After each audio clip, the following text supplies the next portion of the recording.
আশা করছি আজকের এপিসোড আপনাদের অনেক ভালো লাগবে। বেশি কথা না বলে সবার আগে চলে যাব আজকের প্রথম ঘটনায়। এখন যে ঘটনাটি আপনাদের সাথে শেয়ার করতে যাচ্ছি, এই ঘটনাটি আমাদেরকে পাঠিয়েছেন আমিনুল ইসলাম ভাই। ওনার বাড়ি মাদারীপুর সদরেই। গত ৮১ নং এপিসোডে ওনার একটি ঘটনা আমরা প্রচার করেছিলাম, আর এর থেকেই উনি অনুপ্রাণিত হয়ে আরো একটি ঘটনা আমাদেরকে পাঠিয়েছিলেন। চলুন কথা না বাড়িয়ে চলে যাই মূল ঘটনায়। এই ঘটনাটি ঘটেছিল ওনার ফুফাতো ভাইয়ের সাথে। সঙ্গত কারণে কিছু কিছু জায়গার নাম এবং ওনার ফুফাতো ভাইয়ের নাম আমরা গোপন রাখছি, কারণ বিষয়টা স্পর্শকাতর। ওনাদের বাসার একটি অনুষ্ঠানে ওনার ফুপুদের পরিবারের সবাইকে আমন্ত্রণ করা হয়েছিল। সেই অনুষ্ঠানে ওই ফুফাতো ভাইও উপস্থিত ছিলেন। সেই সময় ওনার কাছ থেকে ঘটনাটি উনি কালেক্ট করেছিলেন, আর ঘটনাটি খুবই অন্যরকম একটি ঘটনা। আশা করি আপনাদের সকলের কাছে ভালো লাগবে। ঘটনাটি ঘটেছে আজ থেকে প্রায় ৬ বছর আগে, ২০১৮ সালের দিকে। তখন ওই ফুফাতো ভাইয়ের বয়স ছিল ১৬ কি ১৭ বছর। একদিন শীতের রাত্রে দেরি করে বাসায় আসার কারণে ওনার বাবা ওনাকে খুব রাগারাগি করেন এবং এক পর্যায়ে মারধরও করেন। তখন উনি রাগ হয়ে বাসা থেকে বের হয়ে যান। ওনার মা ওনাকে অনেক বুঝিয়েও আটকে রাখতে পারেননি। আর ওই ফুফাতো ভাই উনি ছিলেন খুব দুষ্টু এবং কারো কথাই শুনতেন না, এবং মারাত্মক রকমের একগুঁয়ে প্রকৃতির লোক। উনি যেটা বুঝতেন সেটাই করতেন, কারো কথা শুনতেন না। উনি বাসা থেকে বের হয়ে গেলেন। এখন বের হয়ে কি করবেন, কোথায় যাবেন, এটা ভাবতে লাগছেন উনি। তখন রাত ১০টারও বেশি বেজে গিয়েছে। ওনার কাছে ওই সময় মোবাইল ফোন ছিল না।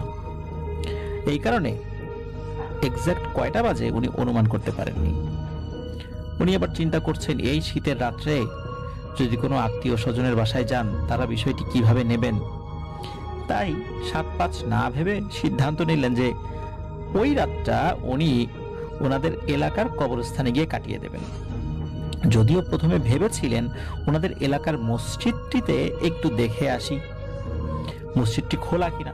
যদি খোলা থাকতো তাহলে মুয়াজ্জিন হুজুরকে ডেকে মসজিদটা খুলে বা ওনাকে বলে রাতটা কাটিয়ে দিতে পারতেন। কিন্তু ভাগ্য ওনার সহায় ছিল না, কারণ ওই দিন এশার নামাজ পড়িয়ে নাকি মুয়াজ্জিন সাহেব দেশের বাড়িতে চলে গিয়েছিলেন ইমাম সাহেবের কাছে মসজিদের চাবি দিয়ে। আর ইমাম সাহেব তো মসজিদে থাকতেন না, তাই এক প্রকার বাধ্য হয়েই কবরস্থানকেই বেছে নিয়েছিলেন ওই রাতটা কাটানোর জন্য। এর পেছনে একটা কারণ রয়েছে। কারণটা হচ্ছে, বড়দের মুখে শুনেছিলেন যে কবরস্থান নাকি সবচেয়ে নিরাপদ, কোনো খারাপ জিনভূত নাকি কবরস্থানে প্রবেশ করতে পারে না। মূলত এটা ভেবেই ওখানে থাকার ও ঘুমানোর সাহস পেয়েছিলেন। আর এমনিতেই ওনার একটি বেশি সাহস ছিল বটে, ছোট থেকেই আর কি। আর যারা একগুঁয়ে প্রকৃতির লোক, এদের সাহস আবার একটু বেশিই থাকে। তো যাই হোক, যেইভাবে সেই কাজ। মসজিদের ওইখানে গিয়ে নিরাশ হয়ে ওখানকার তথ্য পেয়ে খুবই হতাশ হলেন, যার ফলেই কিন্তু উনি কবরস্থানে গেলেন। কবরস্থানের আশপাশের একটু বর্ণনাটা দেওয়া জরুরি। কবরস্থানটি ছিল ওনাদের মেইন রোডের পার্শ্ববর্তী একটি জায়গাতে। সঙ্গত কারণে কোন কবরস্থান সেটি বলছি না। কবরস্থানটি পৌরসভার ভেতরে হওয়াতে পৌর কর্তৃপক্ষ কবরস্থানের ভেতরে রাতের বেলা বাতির ব্যবস্থা করেছিলেন, যাতে করে রাতের বেলা যদি কাউকে কবর দিতে হয় তাহলে যেন কোনো অসুবিধা না হয়।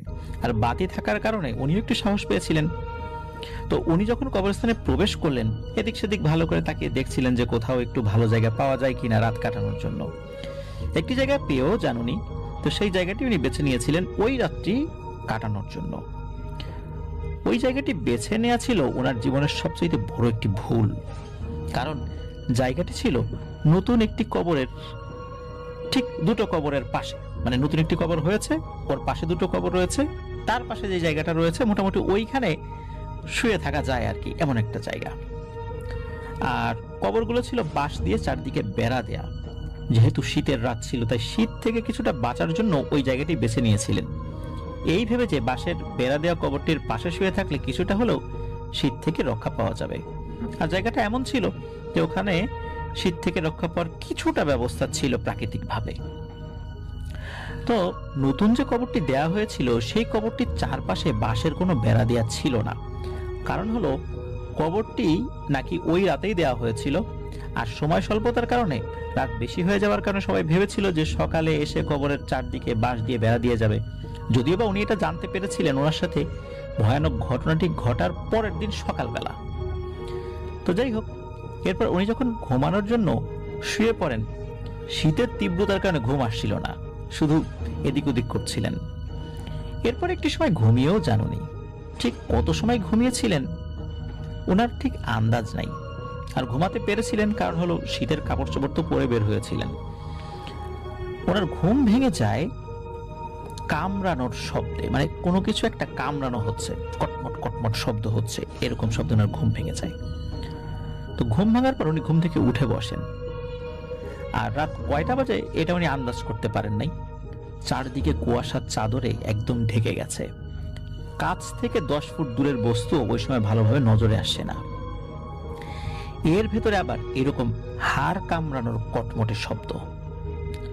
তো উনি একটু ভালো করে খেয়াল করে শোনেন যে শব্দটা কোথা থেকে আসছে। তখন উনি বুঝতে পারেন যে শব্দটা খুব বেশি দূর থেকে আসছে না। শব্দটা আসছে নতুন যেই কবরটি দেয়া হয়েছে, যেটা ওনার খুব কাছাকাছি, ওই কবরটির ঠিক ওই জায়গা থেকে শব্দটি আসছিল ঠিকই, কিন্তু কিসের জন্য আসছিল সেটা উনি দেখতে পাচ্ছিলেন না ভালো করে কুয়াশার কারণে। তবে উনি ধরে নিয়েছিলেন যে এটা কোনো বন্য শেয়ালের কাজ হতে পারে। হয়তোবা নতুন কবর দেখে কবর থেকে লাশ উঠিয়ে খেতে এসেছে। এই কারণে কি করেছেন উনি, ওই শেয়ালগুলোকে তাড়িয়ে দেওয়ার জন্য ওনার পাশে থাকা একটি কবর থেকে একটি বাঁশের লাঠি ছুটিয়ে উনি ওই নতুন কবরটির দিকে এগিয়ে যেতে থাকেন। আর এগিয়ে গিয়ে উনি যেটা দেখতে পান, নিশ্চয়ই এটা দেখার জন্য কেউই প্রস্তুত থাকবে না। উনি দেখতে পান শেয়াল ভেবে যাদেরকে উনি তাড়িয়ে দিতে গিয়েছিলেন সেগুলো আসলে শেয়াল তো নয়, বরং সাধারণ শেয়ালের চাইতেও 2 থেকে 3 গুণ বড়। একটি নয়, 2টি অবয়ব। তাদের চেহারাগুলো দেখতে ছিল অনেকটা হায়না এবং নাকের উপর শিংওয়ালা গন্ডারের চেহারার সংমিশ্রণ। অবয়ব দুটি কবর থেকে লাশটিকে বের করে বেশ অনেকটা অংশ খেয়েও ফেলেছে। তখন বুঝতে বাকি রইল না যে এ দুটি কি হতে পারে। তখন উনি বুঝতে পারলেন এই যে জন্তু জানোয়ারের মতো দেখতে এই অবয়ব দুটি আর কিছু নয়, এ দুটি হলো মানুষ খেকো পিশাচ। এর মধ্যে হঠাৎ করে একটি পিশাচ তার ধারালো দাঁত দিয়ে এক কামড়ে লাশটি থেকে ওই লাশটির মাথাটাকে আলাদা করে ফেলে। এই দৃশ্য দেখার পর উনি নিজেকে আর ঠিক রাখতে পারেন নাই।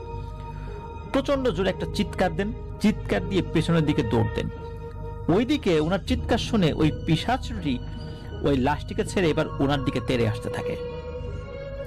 ওই কবরস্থানটি ছিল আবার অনেক বড়। উনি কতক্ষণ কবরস্থানের ভিতরে দৌড়েছেন ওনার ঠিক মনে নাই। এরপর হঠাৎ করে ওনার পা পড়ে যায় মোটামুটি পুরনো একটি কবরের উপরে। কারণ উনি তো এলোমেলো দৌড়াচ্ছিলেন, কোন দিক যাচ্ছিলেন কি করছিলেন বুঝতে পারছিলেন না।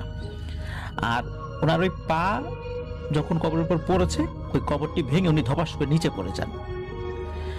আর উনি যে কবরটির মধ্যে পড়েছেন, কবরটি হয়তো বা 2-3 মাস আগে দেওয়া হয়েছে এবং যে লাশটি কবরের মধ্যে ছিল এটি পুরোপুরি কঙ্কাল হয়নি, লাশটি পচে গিয়েছে, মানে পুরোপুরিভাবে পচেও নাই। আর এমন তীব্র মাংস পচা গন্ধ ওনার নাকে এসে লাগে যে উনি ওটা সহ্যই করতে পারছিলেন না। একটা অর্ধ গলিত লাশের পচা অংশতে উনি পড়েছেন, ওনার হাত পা সারা শরীরে সেই পচা অংশ লেগে যায়। আর ওই পিশাচ দুটি পচা মাংসের গন্ধ পেয়ে মুহূর্তের মধ্যেই ওই কবরের কাছে চলে আসে।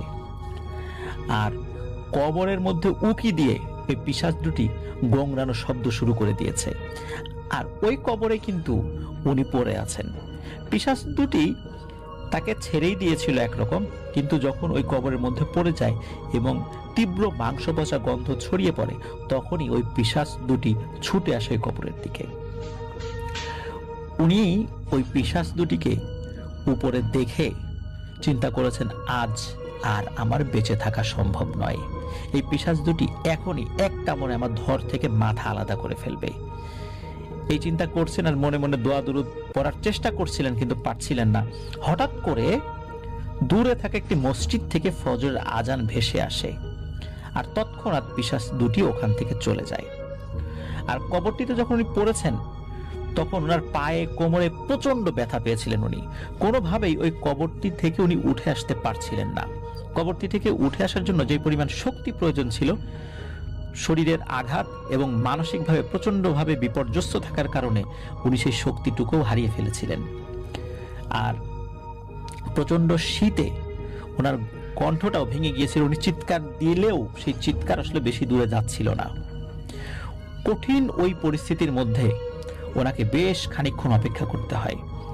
যখন সকাল হয়, কিছু মানুষ কবর জিয়ারত করতে আসে, তখন তারা ওই নতুন কবরটির ওখানে গিয়ে দেখে লাশের একদম ভয়ানক অবস্থা, ছিন্ন ভিন্ন হয়ে আছে। আর উনি যখন বুঝতেন কিছু লোক এসেছে, উনি ওনার স্বরে চিৎকার করা শুরু করেছিলেন। আর ওই চিৎকারের সূত্র ধরে কিছু লোক ওই কবরের ভেতর থেকে ওনাকে উদ্ধার করে। তারা তো প্রথমে দেখে খুবই ভয় পেয়ে যায় যে এটা কি কোনো প্রাণী নাকি এটা কোনো পিশাচ। মানে ওনাকে দেখেই উপস্থিত লোকজন ভয় পেয়েছিল, তাদের মধ্যে আতঙ্ক ছড়িয়ে পড়ে, চিৎকার চেঁচামেচি শুরু হয়ে যায়। এটা কি? তারা চিন্তা করেছিলেন এটা হয়তো কোনো মানুষ খেকো, মানে বা লাশ খেকো কোনো একটা মানুষ, যার কাজ হচ্ছে কবরস্থান থেকে লাশ খাওয়া। কিন্তু কেউ কেউ দেখে ওনাকে চিনে ফেলেন, কারণ উনি তো এলাকার ছেলে, পরিচিত। কিন্তু হঠাৎ করে সারা রাত দেখা যাচ্ছে যে শীতের মধ্যে ছিল, ঠান্ডায় চেহারা সুরত খারাপ হয়ে গেছে, হঠাৎ করে দেখে অনেকে চিনতে পারেন না। এর কবরের মধ্যে সে আছে একটা পচা লাশের সাথে। এই দৃশ্য দেখার পর স্বাভাবিকভাবেই মানুষ তো অন্যরকম চিন্তা করবে, তাই না? মানুষের মধ্যেও এক ধরনের আতঙ্ক ছড়িয়ে পড়ে, তাদের চিৎকারে আশেপাশের লোকজন চলে আসে। পরে তাকে কবর থেকে তোলা হয়, পরিষ্কার পরিচ্ছন্ন করা হয়। এরপর সবাই চিন্তা করেছিল ওই যে নতুন কবর ওখান থেকে যেই জিনিসটা পাওয়া গেছে, ছিন্ন ভিন্ন লাশ, এটা শেয়াল করেছে। তো এই ফুফাতো ভাই যখন একটু স্বাভাবিক হন, তখন উনি উপস্থিত লোকদেরকে বলেন যে আসলে ঘটনা কি ঘটেছিল। আর ওই যে পিশাচগুলো মধ্যে থেকে একটি পিশাচ ওই লাশের ধর থেকে মাথা আলাদা করে ফেলেছিল, ওই মাথাটা আর খুঁজে পাওয়া যায় নাই। পরবর্তীতে আবার টুকরো টুকরো লাশগুলো এক জায়গা করে আবার সুন্দরভাবে ওই কবরে সমাহিত করা হয়। তো এই ঘটনা ঘটার পর পুরো এলাকায় এই চাঞ্চল্যকর ব্যাপারটি ছড়িয়ে পড়ে। আর উনি মারাত্মকভাবে অসুস্থ হয়ে পড়েছিলেন। প্রথমত সারা রাত ঠান্ডার মধ্যে থাকা, ঠান্ডা লেগে যায়। এরপর পায়ে এবং কোমরে মারাত্মক ব্যথা পান। দীর্ঘদিন ধরে চিকিৎসা নিয়ে আস্তে আস্তে উনি সুস্থ হয়েছিলেন। তো খুবই মর্মান্তিক এবং ভয়ানক একটি ঘটনা। আর এই ঘটনা আসলে তিনি নিজেই বলতে পারবেন কতটুকু ভয় উনি পেয়েছিলেন। এই ধরনের ব্যাপার সামনে ঘটেছে, সারা রাত কবরস্থানে উনি শুয়েছিলেন, তারপর এই ধরনের ঘটনা ঘটেছে। আসলে এই বিষয়টি সত্যি অন্যরকমের একটি ব্যাপার। তবে এখানে লিসেনারদের মনে একটি প্রশ্ন উকি দিতে পারে, সেটা হলো কবরস্থানে তো কোনো পিশাচ শ্রেণীর জিন আসতে পারে না, তাহলে ওখানে ওই পিশাচ শ্রেণীর জিনেরা কিভাবে কবরটি খুঁড়ে লাশটি বের করে আনতে সক্ষম হলো? প্রিয় লিসেনার্স, এটা সত্য যে কবরস্থানে পিশাচ শ্রেণীর জিনেরা আসতে পারে না। তবে হ্যাঁ, কিছু কিছু ব্যাপার যদি ঘটে যায় তাহলে কিন্তু সে কবরে পিশাচ শ্রেণীর জিনেরা চড়াও হতে পারে। যদি লাশটি যেটি সমাহিত করা হয়েছে, ওই লাশটির মৃত্যু যদি স্বাভাবিক না হয়, অন্য কোনোভাবে হয়ে থাকে, বা যথাযথ ধর্মীয় মর্যাদার সাথে সেটা যদি কবর দেয়া না হয়, বা অন্য কোনো ব্যাপার যদি থেকে থাকে, অদৃশ্য জগতের অনেক বিষয় আমরা জানতে পারি না। আমরা স্বাভাবিক সেন্সে বলতে পারি যে কবরস্থানে কোনো পিশাচ শ্রেণীর জিনেরা প্রবেশ করতে পারে না। তবে বিভিন্ন ঘটনাতে জানতে পেরেছি বা আপনারাও শুনেছেন যে কখনো কখনো কবরস্থানে এই ধরনের ভয়ানক ব্যাপারগুলো ঘটে বা ঘটতে পারে, কিন্তু সেটা সবসময় যে হবে বিষয়টা এমন নয়। নির্দিষ্ট কোনো ঘটনার প্রেক্ষাপটে হয়তো বা সেটা হলেও হতে পারে। সাধারণত কবরের মধ্যে কোনো জিনেদের কারসাজি চলে না, যদি না মানুষের ভুলের কারণে জিনেরা এই সুযোগ না পায়। আমরা আমাদের নিজেদের অজান্তেই এমন কিছু ভুল করে থাকতে পারি, যার ফলে এই ধরনের সমস্যা হতে পারে। এই জন্য যথাযথ নিয়ম মেনে প্রত্যেকটি লাশের সৎকার করা উচিত, তা না হলে এই ধরনের সমস্যাগুলো হলেও হতে পারে। প্রিয় লিসেনার্স, আশা করছি এই ঘটনাটি আপনাদের ভালো লেগেছে।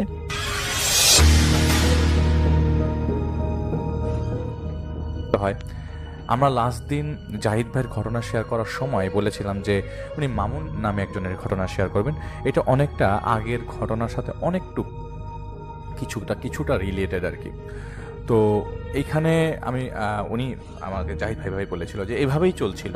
তো এর মধ্যে জাহিদ ভাইয়ের এক পরিচিত লোক তার সাথে যোগাযোগ করার চেষ্টা করেছিল, কিন্তু জাহিদ ভাইয়ের ওই যে রুবির মনোমানসিকতা ভালো না থাকায় তিনি ফোন ধরছিল না। তো একদিন ফোন ধরার পর সে জাহিদ ভাইকে খুব জোর করে তার মামার একটা সমস্যার সমাধানের জন্য।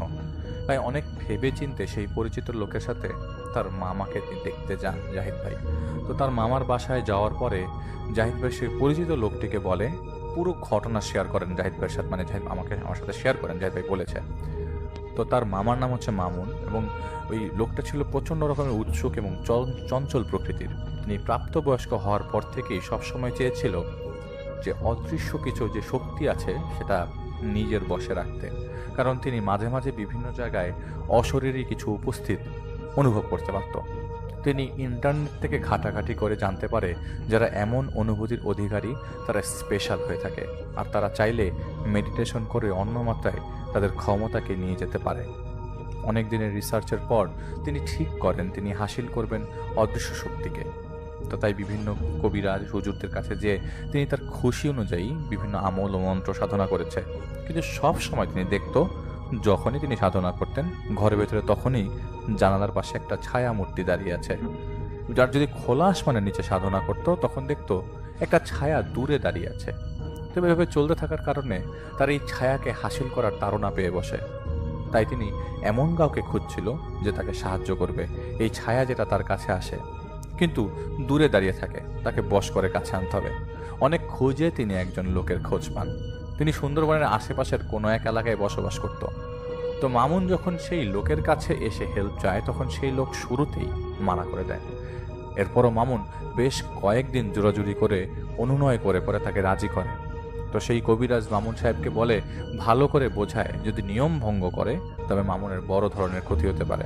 কিন্তু মামুন তাড়নার কারণে এতটাই ব্যাকুল ছিল যে আসন্ন বিপদ সে অগ্রাহ্য করে সেই কবিরাজকে বলে নিয়মকানুন শিখায় দেন। তো সেই কবিরাজ তাকে বলে এই সাধনা ওকে করতে হলে জঙ্গলে এক টানা 11 দিন থাকতে হবে। তো মামুন রাজি হয়ে যায়। তো সেই কবিরাজ মামুনকে 1 বস্তা লবণ এবং 11 দিনের জন্য কিছু শুকনা খাবার আর জঙ্গলে থাকার জন্য ছোট্ট তাঁবুর ব্যবস্থা করতে বলে। তো সেগুলা নিয়ে মামুন এবং সেই কবিরাজ তার বাড়ি থেকে প্রায় 1 কিলোমিটার দূরে একটা জঙ্গলে যায়। সেখানে একটা জায়গায় মামুনকে বসায় এবং খাবার ও জিনিসপত্র, তাঁবু এগুলোর উপর কিছু মন্ত্র পড়ে ফু দেয় সেই কবিরাজ। এরপর উচ্চ শব্দে একটা মন্ত্র পড়তে পড়তে সে 1 বস্তা লবণ থেকে লবণ নিয়ে একটা বিশাল বড় গোলাকার সীমানা তৈরি করে, যার ভেতরে মামুন বসা ছিল। সেই সীমানার কাছাকাছি আরেকটা গোলাকার বৃত্ত তৈরি করে। সীমানা তৈরি করে সেই কবিরাজ বলে, এই যে বন্ধনী 2টা আমি করে দিলাম, এর মধ্যে এখন যেই বন্ধনীর মধ্যে তুমি আছো ওই বন্ধনীতে তুমি দিনের বেলায় থাকবা। তো যা যা করার এই বন্ধনীর মধ্যেই তুমি করবা, এই সার্কেলের বাইরে যাবা না। অন্ধকার হওয়ার সময় পরিষ্কার হয়ে 2য় বন্ধনীর মধ্যে ঢুকে যাওয়া এবং সেই বন্ধনীতে বসে সাধনা চালাতে থাকবা যতক্ষণ না তোমার ঘুম আসে। তুমি বাইরে বের হবা না, যত কিছুই হোক না কেন। বাঘ এই বনে আসে না, তবুও যদি আসে এই বন্ধনীর মধ্যে ঢুকবে না। যতই মায়া দেখাক তোমাকে, তুমি ভুলেও এই বন্ধনীর বাইরে রাতে বের হবা না। তো মামুন এরপর সব নিয়ম কানুন বুঝে নিয়ে সাধনা শুরু করার প্রস্তুতি করে এবং সেই কবিরাজ সেখান থেকে চলে যায়। প্রচণ্ড উৎসাহ ছিল মামুনের মধ্যে, কিন্তু ধীরে ধীরে সেই উৎসাহ ভয়ে রূপান্তরিত হতে থাকে, কারণ বিশাল বনে একা একজন শহুরে মানুষ ভয় পাবেই। সেই ভয় নিয়ে মামুন প্রথম রাত পার করে। পোকামাকড়, পাখি, প্রাণীর ডাক শুনে এবং অনেক আতঙ্ক নিয়ে সাধনা করতে করতে ঘুমিয়ে যায়। 2য় দিন সাধনা করার সময় রাতের যে কোনো একটা সময় একটা মানুষের আত্মচিৎকার ভেসে আসে পুরো বন জুড়ে, সাথে বাঘের হুঙ্কার যা ওর পাশ থেকে আসছিল, যার কারণে তীব্র ভয় পেয়ে সাধনা থামিয়ে দিয়ে জড়সড় হয়ে মামুন ভয়ে কাঁপতে কাঁপতে চোখ বন্ধ করে দেয়। ওর মনে হতে লাগে বাঘ ওর কাছে এসে গন্ধ শুকছে। তাই আর না পেরে উঠে মামুন দৌড় দিতে শুরু করে আন্দাজে। মামুন শুনতে পাচ্ছিল সেই কবিরাজ বলছে দূর থেকে, মামুন আমাকে বাঁচাও, আমাকে মেরে ফেলবে, আর সাথে গগন পৈশাচিক একটা শব্দ আসছিল। মামুন না বুঝে শব্দের দিকে দৌড়াতে থাকে। আর কিছু দূর যাওয়ার পর সে দেখতে পায় সেই কবিরাজ দাঁড়ানো অবস্থায় তার পিছনে বিশাল আকারে কালো একটা জিভ দাঁড়িয়ে আছে, আর সেই জিভ পেছন থেকে তার হাত দিয়ে কবিরাজের গলাটা খুবলে নিয়ে যায় আর টেনে হিচড়ে আলাদা করে মামুনের সামনেই 2 গাছের ডালে ঝুলিয়ে দিয়ে এক গাছের আড়াল থেকে বেরিয়ে এসে দাঁড়ায় মামুনের সামনে। চোখের পলকে সেই জীব মামুনের গলা চেপে ধরে ওর চোখের সামনে চিৎকার করতে থাকে। আর কিছু মনে ছিল না তারপর মামুনের। ঘুম ভাঙে সেই কবিরাজের ডাক শুনে। কবিরাজ দেখতে এসেছে, কি অবস্থা, কেমন আছো মামুন? কিন্তু এসে দেখে সেই বন্ধনীর মধ্যে মামুন ছিল না। সেই কবিরাজ অনেকক্ষণ খুঁজে একটা ছোট্ট নদীর ধারে ওকে খুঁজে পায়। তো মামুনের রাতের বেলা সব কিছু খুলে বলে কবিরাজকে, এবং শুনে সেই কবিরাজ মামুনকে জলদি পালিয়ে যেতে বলে এবং একটা মুক্তার মালা মামুনকে দিয়ে বলে সে যেন কোনোদিন সাধনা না করে, কারণ সে সাধনার নিয়ম ভেঙেছে। তো তারপর মামুন চলে আসে সেখান থেকে ঢাকায়। কিন্তু কর্মের ফল কারোর পিছু ছাড়ে না। কয়েকদিন পর সন্ধ্যার সময় মামুন বাড়ি ফিরছিল রিকশায় করে। সে তাদের বাসার কাছাকাছি একটা জায়গায় সেই জীবকে দেখতে পায়, যাকে সে দেখেছিল কয়েকদিন আগে বনের ভেতর। সে ভয় পেল, সাহস হারায় নাই। বাসায় এসে চিন্তা করে পিছন পিছন যেহেতু এসেছে তাহলে আমি ওকে ডাকি, যদি বন্ধুত্ব হয়। এটা ভেবে সে তখনই পুনরায় সেই সাধনার মন্ত্র পড়তে থাকে। মামুন কানে শুনতে পাচ্ছিল স্পষ্ট অট্টহাসি ভেসে আসছে তার চারপাশ থেকে। যেভাবে ঝড়ো বাতাসের সাথে বৃষ্টির ঝাপটা আসে, সেভাবে হঠাৎ করে বাতাসে মামুনের ঘরের সব কিছু এলোমেলো হয়ে যায়। মন্ত্র পড়া অবস্থায় সেই জীব মামুনকে ঘাড় ধরে উপরে তুলে ধরে। সেই জীবটি দেখতে ছিল কালো পশমযুক্ত মাথাটা গাছের গুড়ির মতো। সেই জীব মামুনের জিভ কামড় দিয়ে ছিঁড়ে ফেলে এবং চিবিয়ে খেতে থাকে মামুনকে ফেলে দিয়ে। মামুনের মুখ দিয়ে রক্ত বেরিয়ে পড়ছিল। হচ্চকিত মামুন সে অবস্থায় ঘর থেকে বের হয়ে মার ঘরে যেতেই বেহুশ হয়ে পড়ে যায়। ওর যখন হুশ আসে তখন হাসপাতালে এসে মামুনকে জিজ্ঞেস করলে সেই মুহূর্তের ঘটনা তার মাকে বলে, কিন্তু সাধনার কথাটা সে বলে না। তার মা বাবা বিশ্বাসী ছিল এইসব ব্যাপারে, তারা তাদের পরিচিত হুজুরের কাছে মামুনের সমস্যা নিয়ে যায়। সেই হুজুর তাবিজ দেয় এবং পানি পড়া দিয়ে দেয়, সাথে করে 4টা পেরেক দেয় যাতে মামুনের ঘরের 4 দেয়ালে গেঁথে দেওয়া যায়। বাড়ি বন্ধ করার কোনো কাজ হয় না, এটা একদম ফাউল, যেটা জাহিদ ভাই বলেছেন। পেরেক গেঁথে দেওয়া হয়, মামুন বাসায় ফেরে। 2 দিন তেমন সমস্যা হয় না। মামুনের পরিবার, মা বাবা এবং তার বড় বোন ছিল, এবং সে ছিল বিবাহিত। এই রাতটা ছিল পুরো পরিবারের জন্য ভয়াবহ অভিশাপের মতো। সেদিন রাতে মামুনের মায়ের ঘুম ভেঙে যায় পিলে চমকানো একটা শব্দ শুনে, যার কারণে তার শরীর সাময়িকভাবে অসাড় হয়ে গিয়েছিল। তিনি তখন দেখতে পায় মামুনের বড় বোন রক্তাক্ত অবস্থায় তার ঘরের দরজা দিয়ে ধীরে ধীরে গড়িয়ে গড়িয়ে আসছে, আর হাতে ছিল একটা সদ্য জন্মানো শিশু। তিনি দেখেন তার মেয়ের ঠোঁটের আশেপাশে রক্তে মাখানো। তার মেয়ে এসে তার সামনে উঠে দাঁড়ায়। তিনি কিন্তু অসাড় হয়েছিল, তখন নড়তে পারছিল না। তিনি দেখেন তার মেয়ে সেই সদ্য জন্মানো শিশুটিকে 2 হাত দিয়ে উঁচু করে ধরে মুচকি হাসতে হাসতে বাচ্চাটার পেটে হা করে কামড় দিয়ে খুবলে নিয়ে সে অংশটা চিবিয়ে খাওয়া শুরু করে দেয়। বাচ্চাটার শরীর থেকে রক্ত বেয়ে বেয়ে মামুনের মায়ের চেহারার উপরে পড়ে। মৃত্যু যন্ত্রণায় ছটফট করছিল সেই শিশুটা, কিন্তু তার মেয়ে বিভৎসভাবে খুবলে নিঃশব্দভাবে সেই শরীরটাকে ছিন্ন ভিন্ন করে ফেলছিল। সেই আত খাওয়া শিশুটির শরীর ফেলে দিয়ে ওর মায়ের গলা চেপে ধরে তার মেয়েরূপী সে শয়তান। এরপর তার আর কিছু মনে ছিল না। সেই রাতেই মামুনের বাবা ঘুম ভেঙে যায় মামুনের ডাকে। তিনি দেখতে পায় মামুন তাকে ডাকছে। তিনি তার স্ত্রীকে পাশ কাটিয়ে বিছানার নিচে নামার সময় দেখেন তার স্ত্রী কেমন এলোমেলো হয়ে শুয়ে আছে। তিনি তো জানতেন না আসলে কি হয়েছিল তার সাথে একটু আগে। তিনি বিছানা থেকে নামার সাথে সাথেই বিছানার নিচ থেকে কেউ তার পা ধরে টান দেয়, যার কারণে তিনি সরাসরি নিচে পড়ে যায় এবং তার নাক ভেঙে যায়। তিনি সেই সময় কিন্তু কিছুই বুঝতে পারছিলেন না তাকে কোথায় নিয়ে যাওয়া হয়েছে বা কোথায় নিয়ে আসা হয়েছে। ব্যথায় কাতর অবস্থায় তিনি মামুনের মাকে ডাকছিলেন। তখন তিনি মামুনের মায়ের ডাক শুনতে পায়, আমাকে বাঁচান, আমাকে বাঁচান। তিনি চোখ খুলে দেখতে পায় অচেনা একটা ঘর, লাল ডিম লাইট জ্বলছে। তার সামনে গরুর কাটা অংশগুলো যেভাবে কসাইখানায় ঝুলে থাকে সেভাবেই অনেকগুলো মাংস ঝুলে আছে। তিনি বুঝতে পারেন এটা কসাইখানা, আর ঝোলানো মাংসগুলোর পেছনে ধস্তাধস্তির শব্দ আসছে। তিনি নাকের ব্যথা নিয়ে অনেক সাহস করে ডান দিক দিয়ে উকি দিয়ে দেখতে পায় তার স্ত্রীকে কালো একটা পশুর মতো দেখতে বিশাল একজন মানুষের মতো হাত পা বেঁধে ফেলেছে। সেখানে জবাই হয়। তিনি দৌড় দিয়ে তার কাছে যেতে চাইলেও তিনি নড়াচড়া করতে পারছিলেন না। তিনি দেখে সেই কালো মানুষের মতো পশুটি তার স্ত্রী গলা কেটে হত্যা করে ফেলেছে তার সামনেই। তার স্ত্রী যন্ত্রণায় কাতরাতে কাতরে মারা যায়। সে পশু 2 হাত দিয়ে টেনে হিচড়ে বিভৎস হয়ে তার স্ত্রীকে ছিঁড়ে 2 ভাগ করে ফেলে। এরপর তার দিকে রাগ নিয়ে ছুটে এসে একটা লাথি মারে তার খুরের মতো শক্ত দিয়ে তার চেহারায়। আর কিছু মনে ছিল না মামুনের বাবার। সেদিন রাতেই মামুনের বোনের ঘুম ভেঙে যায় এবং পেটের উপর ছোট্ট একটা হাতের পরশে। তিনি ঘুম থেকে উঠে দেখে, কিন্তু বারবার ছোট বাচ্চাদের হাতের স্পর্শ পাচ্ছিল তিনি। হয়তো কাপড়ের নিচে কিছু ঢুকে গেছে, এটা মনে করে কাপড় সরাতে যাবে, সেই সময় তিনি তার ঘরে এবার ছোট্ট হাতের স্পর্শ পাচ্ছিল। আর একটা শব্দ হলো টাক করে, যে শব্দটা আমরা মুখের ভেতর জিভ উল্টিয়ে করতে পারি সেরকম। আমি একটু শব্দটা করে আপনাদের শোনাতে চাই। এরকম তিনি ঘুরে তাকানোর পর দেখতে পেলেন পচে যাওয়া একটা ভ্রূণ শিশু তার পেছনে দাঁড়িয়ে আছে, যার পা প্রায় 2 ফিটের মতো। এমনটা দেখে তিনি লাফ দিয়ে মশারি জড়িয়ে পড়ে যান। তখন তিনি দেখতে পান তার স্বামী ঘরে ঢুকে সেই পচে যাওয়া ভ্রূণ শিশুটাকে ধরে তার সামনে বসে খিলখিল করে হাসতে শুরু করে। মামুনের বোন দেখতে পায় তার স্বামী খুঁটিয়ে খুঁটিয়ে সেই শিশুটির শরীর থেকে চামড়া টেনে তুলছে হাত দিয়ে। হঠাৎ তার স্বামী সেই বাচ্চাটিকে দেয়ালে ছুঁড়ে মেরে ফ্লোরে হাঁটু ভর দিয়ে বসে তার মাথা দিয়ে নিজেই দ্রুত বেগে ফ্লোরের একটার পর একটা বাড়ি মেরে যেতে লাগলো নিজেকে নিজেই। কিছুই করতে পারছিল না মামুনের বোন, কারণ তিনি অসাড় হয়ে গেছেন। একসময় একটা গ্লাস ভাঙার শব্দ হয়, তখন তিনি দেখেন তার স্বামীর মাথা ফেটে কয়েক টুকরা আর এদিক ওদিক ছড়িয়ে আছে। কিছু দূরে তার ব্রেইন এবং রক্তগুলো ছড়িয়ে আছে। আর তখনই কোথা থেকে একটা জানোয়ারের মতো দেখতে মানুষ হুড়মুড় করে তার স্বামীর উপর এসে পড়ে এবং বড় বড় জিভ করে ছড়িয়ে থাকা রক্তগুলো খেতে থাকে। এগুলো দেখার পর মামুনের বোনের কিছুই মনে ছিল না। এরপরে তাদের সবার সকালে ঘুম ভেঙে যায় স্বাভাবিকভাবেই। আর তাদের সবার কাছেই মনে হতে লাগলো রাতে যা যা দেখেছে তারা তা ছিল স্বপ্নের মতো। দ্বিধার মধ্যে ছিল তারা, কিন্তু একজন আরেকজনকে বলেননি রাতে তাদের সাথে ঘটনাগুলো কি ঘটেছে। স্বপ্ন মনে করে এগিয়ে যায় তারা। সকালে নাস্তার জন্য বারবার ডাকার পরেও মামুনের সাড়া না পেয়ে ওর ঘরে ওর মা যে দেখতে পায় জানালার সাথে মামুন ঝুলে আছে জ্ঞান হারানো অবস্থায়। শরীরে কোনো কাপড় ছিল না, হাত পা সব জানালার গ্রিলে বাঁধা ছিল তাজা নারিকেলের পাতা দিয়ে।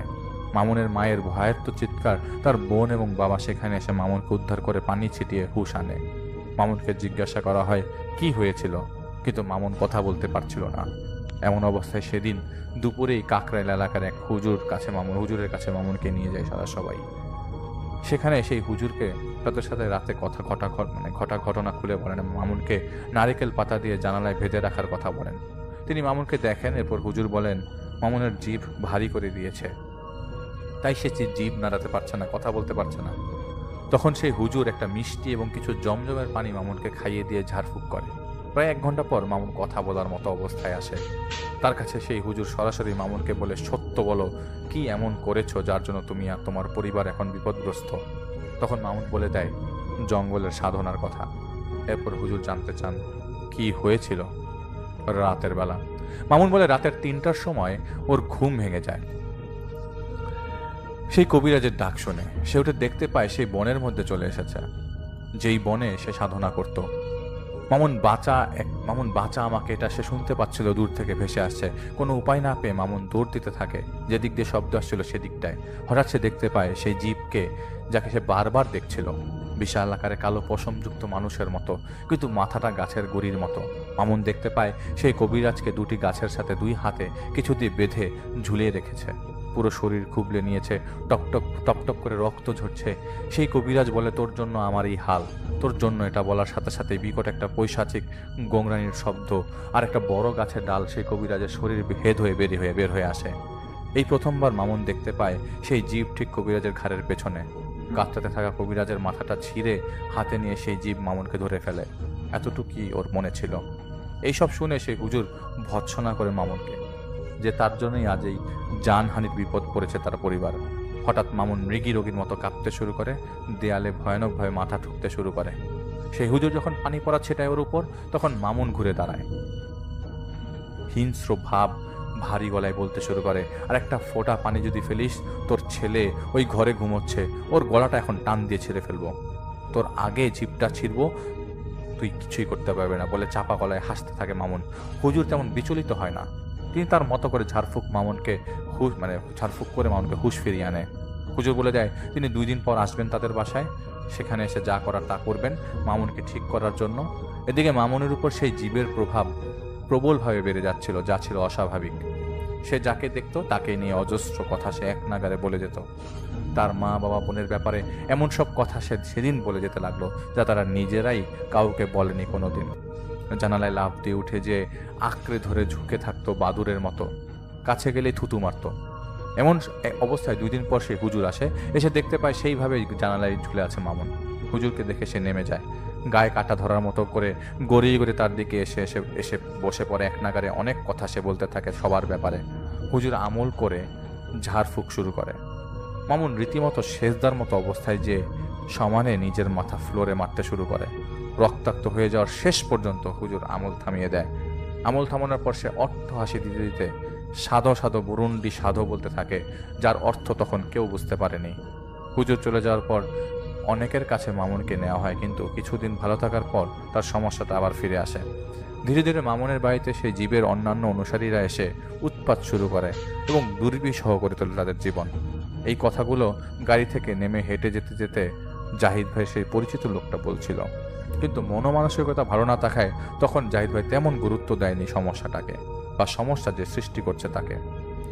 মামুনের বাসায় ঢোকার পর থেকে ভেজা পশুর শরীর থেকে যেমন গন্ধ আসে তেমন গন্ধ পাচ্ছিল জাহিদ ভাই। মন খারাপ থাকার কারণে জাহিদ ভাই সেন্স করার ক্ষমতাও বেড়ে গিয়েছিল। একরকমের শক্তি পুঞ্জীভূত হয়েছিল জাহিদ ভাইয়ের ভেতর। ড্রয়িং রুমে মামুনের মা আর বোন আর আরও কিছু কথা শেয়ার করে জাহিদ ভাইয়ের সাথে। তো তাদের কথা শুনছিল জাহিদ ভাই এবং মাথা ঝুঁকে ফ্লোরের দিকে তাকিয়ে শুনছিল। সে অবস্থায় জাহিদ ভাই দেখতে পায় আরও 3 তলা উপরের ছাদ থেকে বেয়ে বয়ে মামুনের ঘরের জানালা দিয়ে 10 ফুটের মতো কালো চিকন একটা জিপ প্রবেশ করলো। ঘুমিয়ে থাকা মামুন যাকে বিছানার সাথে বেঁধে রাখা হয় তাকে বিছানার সাথে টেনে নামিয়ে হাওয়ায় মিলিয়ে যায়। সাধো সাধো কে এলো রে, ও মা, এ দেখি উজিরদের সাথী। তুই তো পিচ্ছি মানুষ, এখানে বড়দের সাথে তোকে মানায় না, যা তোর উজিরকে আসতে বল। এরপর আজব আজব সব নামে সে জাহিদ ভাইকে ডাকতে থাকে। এভাবে 10 মিনিট পার হয়ে যাওয়ার পর মামুনের মায়ের কথা শুনতে শুনতে পার হয়ে যায় জাহিদ ভাই মামুনের মায়ের কথা শুনতে শুনতে। এতটাই আশ্চর্য ছিল জাহিদ ভাই রুবি মারা যাওয়ার কারণে, যার দরুন কারোর কথাই জাহিদ ভাইয়ের মনে ছিল না তখন। হঠাৎ মামুন বলে ওঠে, বেচারা মেয়েটার কথা ভুলতেই পারছে না জাহিদ ভাই, তো কলিজা কেটে নিচ্ছে তাই না? তো আমি হলে তো আগে বুকটা ফাটতাম, তারপর কলিজা বের করে আনতাম, বলে সে হাসতে লাগে। তো জাহিদ ভাই অবাক হয়নি, কারণ অনেক জিন চেহারা পড়তে পারে। তো জাহিদ ভাই কোনো রকমের ভ্রুক্ষেপ না করে সে এবার জাহিদ ভাইকে বলে, কিরে সিলিংয়ের ফ্যান ও কি তুই ভয় পাস না? এটা শোনার পর জাহিদ ভাই উঠে দাঁড়ায়। তো মামুনের ঘরে চলে আসে জাহিদ ভাই এবং গেটটা লাগিয়ে দেয়। এই উপরে দেখ ফ্যান ঝুলছে, রুবিও ঝুলে আছে। জাহিদ ভাইয়ের মনের কথাগুলো ওই জিপটা বলছে, ভেঙে পড়বে এখনই, এটা বলে সে জাহিদ ভাইকে ভয় লাগাতে লাগে এবং হাসতে লাগে। মন মানসিকতা ভালো না থাকার কারণে জাহিদ ভাইয়ের ব্যবহার পর্যন্ত পাল্টে গিয়েছিল। জাহিদ ভাই তার সামনে যে বসে বলে, একদম চুপ কর, যদি চুপ না হস তাহলে আমার এমন রূপ দেখবি তুই আমি নিজেও কোনোদিন দেখিনি। সে জাহিদ ভাই কুস্কানি দিয়ে বলে, কোন রূপ দেখবো তোর? সেই রূপ যেই রূপ তুই রুবিকে দেখাইছিলি। আমি সময় পেলে ওর কবরে যে ওর কলেজে রেখে আসবো, টেনশন করিস না। এটা শোনার পর হিতাহিত জ্ঞান হারিয়ে ফেলে জাহিদ ভাই এবং মামুনের হাত ধরে বিশেষ নিয়মে সূরা পড়ে তার আয়াত চিৎকার দিতে দিতে মামুনের কানে পড়তে লাগে। আয়াতের ক্ষমতা এতটাই যার কারণে কাফের জিনের শরীরে তাপ লাগতে শুরু করে এবং সে পুড়তে শুরু করে। রাগের মাথায় জাহিদ ভাইয়ের করা কাজের কারণে সেই চিপ যে মামুনকে ভর করেছে তার হাতের কিছু অংশ, মামুন ভাইয়ের ডান হাতের কবজির কিছু অংশ পুড়ে যায়। এতে সে শান্ত হয়ে বসে পড়ে, কিন্তু রাগে গজরাতে থাকে। তো অপদস্থ করে সেই সময়ের জন্য মামুন থেকে দূরে সরিয়ে দেয় এবং মামুনকে সুস্থ করে হাতে ব্যান্ডেজ করে ডাক্তার দেখাতে বলে জাহিদ ভাই, এবং সে ওখান থেকে বের হয়ে আসার সময় মামুনের মাকে বলে, আমির সাহেবের সাথে কথা বলে পরে জানাবো সবকিছু, কর্মের ফল ফলবেই। জাহিদ ভাই যে কাজ করেছিল এই কাজগুলো করা নিষেধ, এবং যেহেতু আমির সাহেব সমস্যা জানেন, দেখভাল করবেন, তো কাজটা করা জাহিদ ভাইয়ের জন্য ভুল ছিল। তো জাহিদ ভাই বাসায় ফিরে আসছিল, রিক্সায় থাকার সময় রিক্সার সামনে থাকা গ্লাসে জাহিদ ভাইয়ের চেহারার দিকে বারবার নজর যাচ্ছিল। তো দেখতে পাচ্ছিল তার প্রতিবিম্ব হাসছে, অথচ জাহিদ ভাই হাসছিল না। পাত্তা না দিয়ে রিক্সা থেকে নেমে জাহিদ ভাই হাঁটা ধরে তার বাসার দিকে আর কি। তো জাহিদ ভাইয়ের বাসাটা অনেকটা গ্রামের দিকে। তো রাত 8টা-9টার পর অনেকটা নির্জন থাকে। তখন 11টা বাজে রাতের। জাহিদ ভাই প্রথমে দেখে একজন মহিলা সামনে থেকে দৌড় দিয়ে এসে জাহিদ ভাইকে ক্রস করে পেছনে চলে যায়। জাহিদ তখনও কিছুই ভাবে নাই। কিছু দূর যাওয়ার পর দেখে দূরে একটা মেয়ে দৌড় দিচ্ছে, তার পেছনের বেশ কয়েকজন লোক ছুটে যাচ্ছে। এটা দেখে না জাহিদ ভাইয়ের বুক ধক করে ওঠে। জাহিদ অন্য কিছু ভেবে ভাবছিল, তাই নিজে এবার দৌড়াতে থাকে এবং সেদিকে আর সাথে সাথে আমির সাহেবকে স্মরণ করে। জাহিদ ভাই অনেকগুলো কুকুরের আক্রমণাত্মক ঘেঘেও শুনতে পায়। সময় সাথে সাথে সাথে সে কানে ভেসে আসলো হুবহু রুবির কণ্ঠের মতো, ভাইয়া আমাকে কুকুরগুলো কামড়াচ্ছে, আমাকে একটু বাঁচান। এই কথা অনবরত আসছিল খোলা মাঠের দিক থেকে। যাতে বুঝতেও পারে যে অনেকগুলো কুকুর সেখানে একটা ইট হাতে নিয়ে সেই মাঠের অনেকগুলো কুকুর সেখানে, তো জাহিদ ভাই সেখানে একটা ইট হাতে নিয়ে সেদিকে যায়। জাহিদ ভাইকে দেখে কুকুরগুলো সাথে সাথে সরে যায়। আরো কাছে যেয়ে দেখতে পায় রুবি মরে পড়ে আছে, লাশটা খুবলে খুবলে খেয়ে ফেলছে, অনেকটা কুকুরগুলো খেয়ে ফেলেছে। আসলে এটা ছিল মায়া। জাহিদ ভাই তখন দুর্বল ছিল সব দিক দিয়ে, এই জন্য তাকে কাবু করতে পেরেছিল সহজেই সেই জীব। তো জাহিদ ভাই পেছন থেকে খচখচ শব্দ হতে লাগে, পেছনে ঘুরেছে, তাকিয়ে দেখে অনেক লম্বা কালো পশমযুক্ত মানুষের মতো দেখতে একটা জানোয়ার, যার মাথা গাছের কাণ্ডের মতো, যার মধ্যে কালো একটা জায়গায় দুইটা চোখ জলজল করছে। জাহিদ ভাই তখন ভয় পেয়ে যায়, আর তখনই সেই জীবটা জাহিদ ভাইকে ধাক্কা দিয়ে ফেলে দেয়, যার কারণে মাথায় প্রচন্ড ব্যথা পায় জাহিদ ভাই। সেই অবস্থায় আবছা আবছা দেখছিল সেই জীবটা তার পা তার মাথার উপর রেখে তাকে বলছে, আমার কাছে নত হ, আমি মং, আমি বন দেবতা। এরপর একটানা কাফেরি অনেকগুলো কথা সে বলতে থাকে, আর জাহিদ ভাই মাথার যন্ত্রণা ভীষণভাবে বেড়ে যেতে থাকে। মনে হচ্ছিল জাহিদ ভাইয়ের খুলি ফেটে এখনই ব্রেনটা বের হয়ে যাবে। তখন সেখানে কোথা থেকে যেন গরিব গাড়ির একটা হেডলাইটের মতো আলো এসে পড়ে।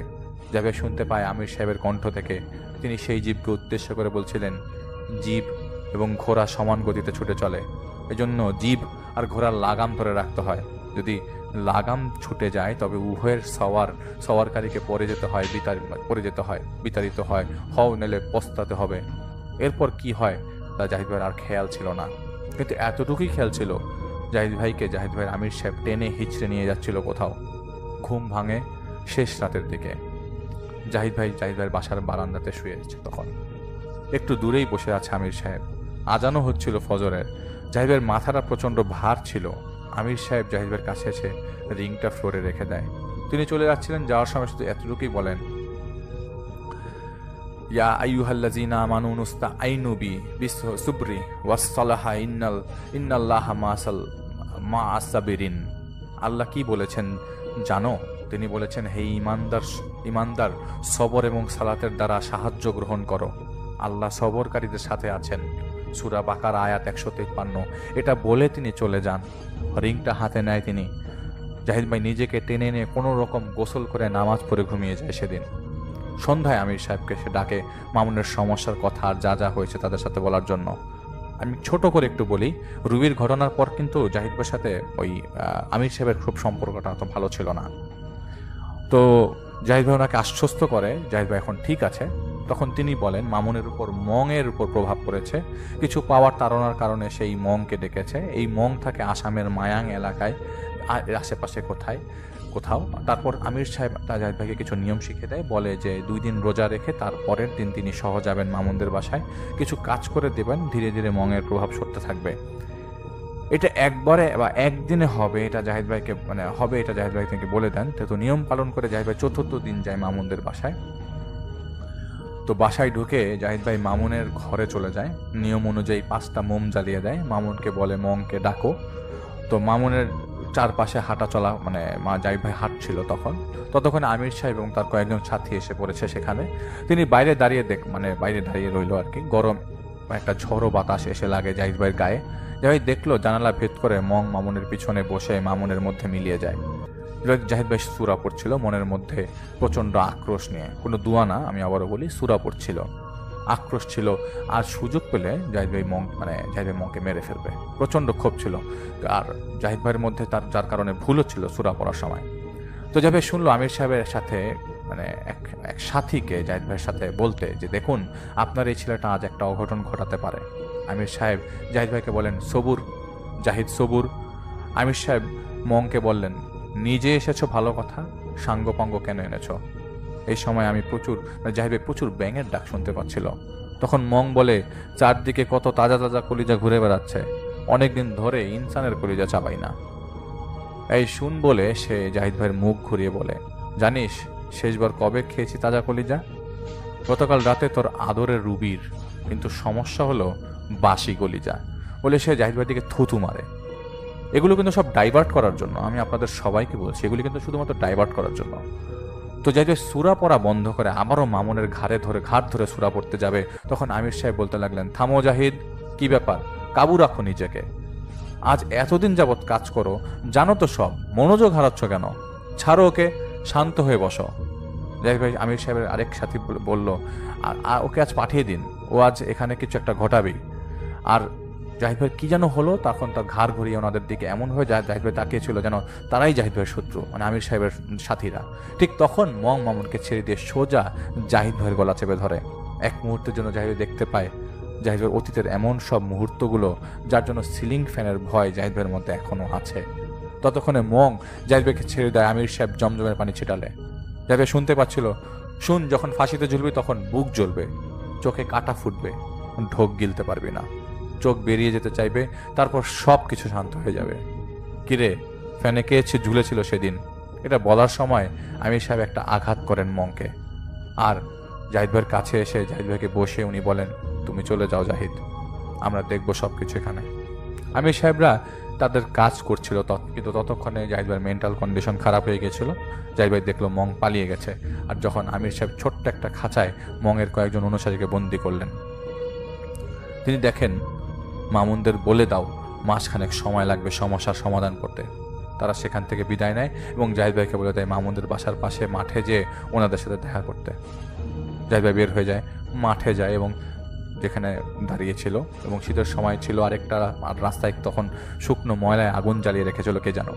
তো জাহিদ ভাই আমির সাহেব জাহিদ ভাইকে একটা সূরা পরে পানি ছিটাতেই সেই খাঁচার উপরে, এবং সেই খাঁচার মুখ খুলে দিতে, কিন্তু তা না করে জাহিদ ভাই সেই খাঁচাটা তার হাতে নিয়ে নেয়। এটা দেখে আমির সাহেবের এক সাথী জাহিদ ভাইকে বলে যে আপনার ছেলেকে থামান। আমির সাহেবকে বলেন আপনার ছেলেকে থামান। তো জাহিদ ভাই ঠিক করেছিল আগুনের মধ্যে সেই খাঁচা ফেলে দিবে। তো তারা তাকে না করতে থাকে, কিন্তু তাদের কথা জাহিদ ভাই না শুনে খাঁচাটা নিয়ে কিছু দূরে সে আগুনে ফেলে দেয়। জাহিদ ভাই সেই খাঁচা থেকে প্রচুর ব্যাঙের ডাক শুনতে পাচ্ছিল, যা ছিল অন্যরকমের। আমির সাহেব বারবার বলছিল জাহিদ ভাইকে যেন সেই খাঁচাটাকে তুলে ফেলে, কিন্তু তাদের কথা না শুনে জাহিদ ভাই সেখান থেকে চলে যায়। সেই জানোয়ারগুলো মরে গিয়েছিল সেদিন, যার জন্য আমির সাহেব জাহিদ ভাইয়ের সাথে প্রায় 1 মাসের মতো কথা বলেনি। এরপর প্রায় 2.5 মাসের মতো সময় লেগেছিল মামুনের পুরোপুরি ঠিক হতে, কেননা মং অনেকটা শক্তিশালী ছিল। আর আমির সাহেব ঝুঁকিমুক্তভাবে কাজ করতে চান, কারণ এই কাজগুলো শয়তানরা সুযোগ পেলে অন্য কারোর ক্ষতি করে দিতে পারে। তো জাহিদ ভাই লিখেছেন, জানি না কেমন লাগবে ঘটনা, কিন্তু এটাই বাস্তব।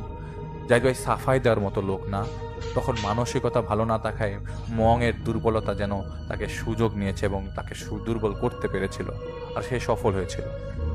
এখন যখন জাহিদ ভাই কথাগুলো ভাবে, তখন মনে হয় এক নাগারে এতগুলো ভুল কাজ তিনি করেছিলেন। কতজনের ঘটনা শেয়ার করেছে অভিজ্ঞতায়, মানুষের লোভ, হিংসা, অহংকার নিয়ে, ভুল থেকে নতুন অভিজ্ঞতা থেকে শিক্ষা নিয়ে যদি এগুলো আবার পুনরায় না করে, তাহলে জাহিদ ভাইয়ের শিক্ষাটা পরিপূর্ণ হবে, এটা জাহিদ ভাই মনে করেন। পরিশেষে জাহিদ ভাইয়ের একটা প্রশ্ন সবার কাছে, যদি একটা কাঁটা আপনার শরীরে ফুটে যায়, তবে কি সেই কাঁটার ব্যথা আপনি ঠিক হয়ে যাবে, নাকি সেই কাঁটাটাকে বের করে ফেলতে হবে ব্যথা কমানোর জন্য? ধন্যবাদ জাহিদ ভাই আপনার ঘটনার জন্য। আসলে সেদিন আমি চাইলে ঘটনাটা সবার সাথে শেয়ার করতে পারতাম। আমি চেয়েছি ঘটনাটা এখন শেয়ার করি, সবার সাথে শেয়ার করি, যাতে সবাই রুবির সাথে এই ঘটনাটা মিলাতে পারে। আমি আবারও বলছি, রুবির ঘটনার সাথে জাহিদ ভাই মামুনের সাথে মং অ্যাটাক করেছিল মামুনকে, সেই মং তাকে ডাইভার্ট করার জন্য বহু কিছু দেখিয়েছে। আপনাদের আরও কিছু কথা বলতে চাই। অনেকেই অনেক ধরনের প্ল্যান চ্যাটের কথা জিজ্ঞেস করে আমাকে। জুলকারনাইন ভাই একজন আছেন, উনি আমাদের একজন রেগুলার লিসেনার, আমি তার নাম নিয়ে বলছি, জুলকারনাইন ভাইয়ের। উনি আমাদেরকে যথেষ্ট ভালো ভালো অ্যাডভাইস দেন যে আলিফ ভাই আপনার স্টোরি যখন শেয়ার করবেন তখন মানুষকে একটু সাবধান করবেন যে ওরা যে ভুলগুলো করে, যেমন আপনারা অনেকেই চিন্তা করতে পারেন এসব জিনিস কখনো টাচ করবেন না, এসব জিনিস থেকে দূরে থাকবেন, কারণ এসব জিনিস আপনার ফ্যামিলির উপর ঘোর বিপদ ডেকে নিয়ে আসতে পারে। অনেকে প্ল্যান চ্যাটের বক্স আরও কিছু, আমি আসলে সত্যি কথা এগুলোর নাম জানতে চাই না। আপনারা গেমিং, আমি গেম খেলি, গেমিংয়ের মধ্যে হ্যাক আছে। আমি কখনো হ্যাক বের করতে চাই না, কারণ তাতে হ্যাক জিনিসটার মজা নষ্ট হয়ে যায়।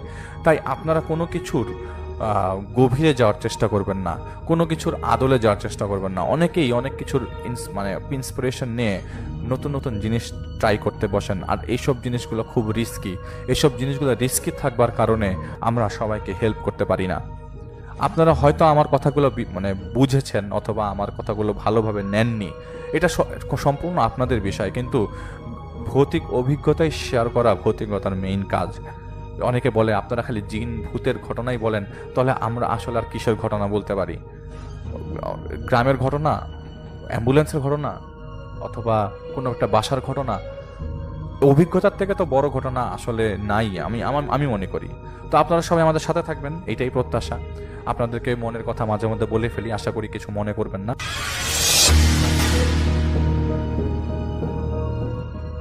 হ্যালো, আসসালামু আলাইকুম রাসেল ভাই।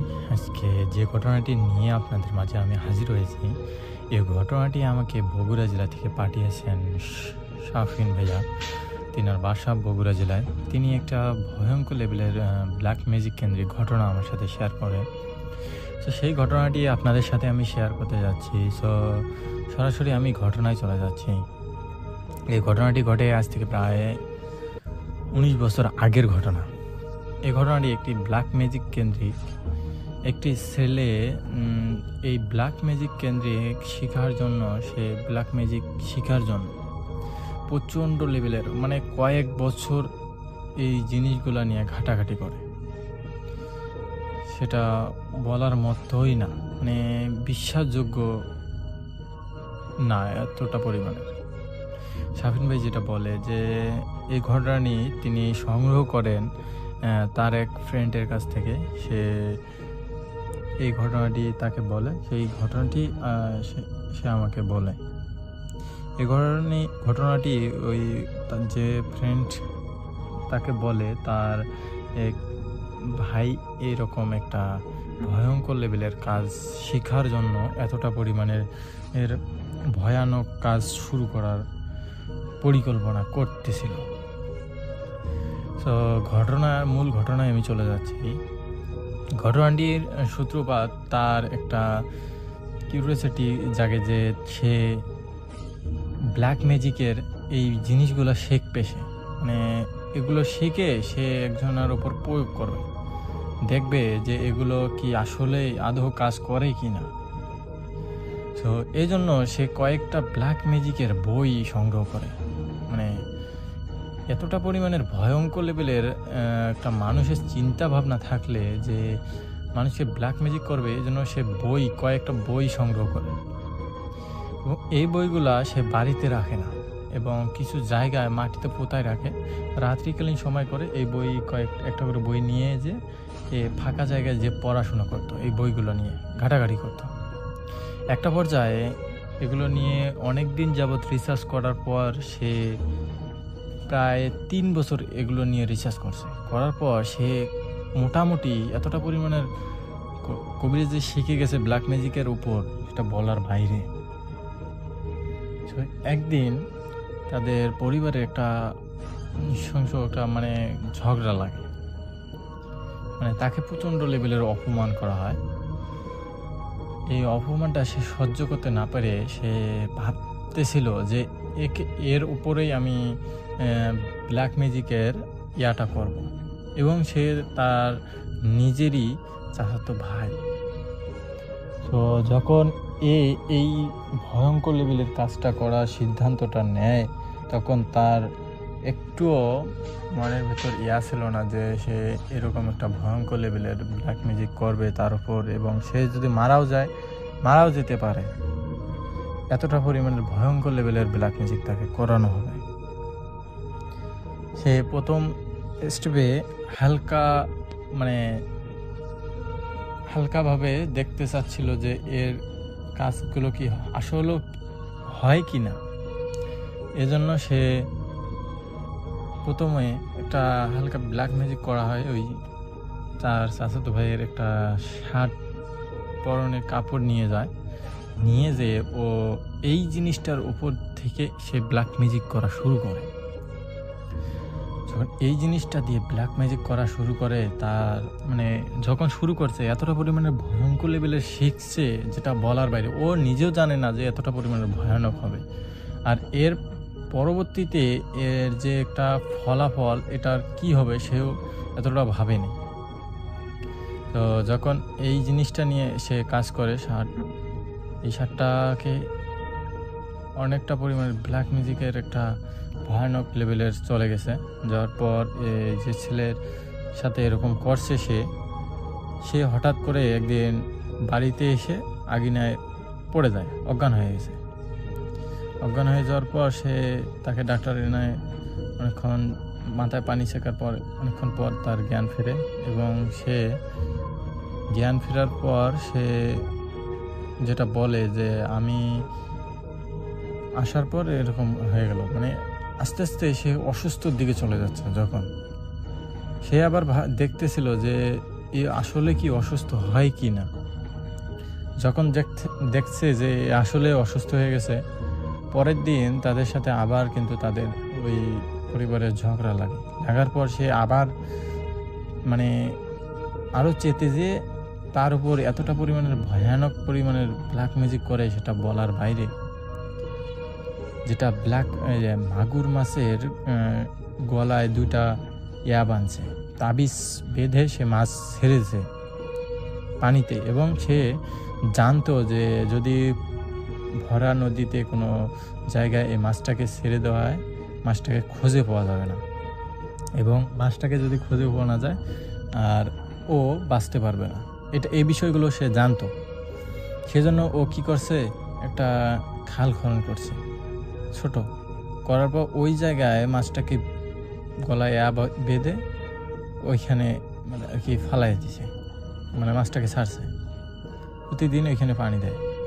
যখন থেকে এই মাছের গলায় শুরু করলো, মানে তাবিজ বাঁধাচ্ছে, সেদিন থেকে ওর চাচাতো ভাই এতটা পরিমাণে অসুস্থ হয়ে যায় যেটা বলার বাইরে। ওর প্রথমত ওর শরীরে অ্যালার্জির মতো একটা সৃষ্টি হয়ে গেল। তারপর ওর গলার ব্যথা শুরু হয়ে গেছে। যখন এরকম একটা গলা ব্যথা, তখন ওকে সাথে সাথে হসপিটালে নিয়ে যাওয়া হয়, এবং হসপিটালে নিয়ে যাওয়ার পর অনেকগুলো টেস্ট করা হয়। করার পরে কোনো কিছুই ধরা পড়তেছে না। তখন ডাক্তার কিছু ওষুধ দিয়েছিল, তারপরও সেগুলো খেয়েও কোনো কাজ হচ্ছে না। তারপরে থেকেই এই ব্ল্যাক ম্যাজিকের মানে কথাগুলো তারা জানতে পারে, যে তাকে কবিরাজের কাছে নিয়ে যাওয়া হয়। সেই কবিরাজ বলে যে এর উপরে এ যাবত 2বার ব্ল্যাক ম্যাজিক করা হয়েছে, কিন্তু প্রথমবার হয়তো হালকা করছে, আর এবার এতটা পরিমাণে ভয়ঙ্কর লেভেলের ব্ল্যাক ম্যাজিক করছে যেটা বলার মতো না। আর এই ব্ল্যাক ম্যাজিকটা আপনাদের আত্মীয়র মধ্যেই করছে, এবং সে নিজেই করছে, কারণ এই বিষয়গুলো তার প্রচণ্ড লেভেলের জানা, এবং সে এতটা পরিমাণের ভয়ানকভাবে করছে যেটা বলার বাইরে।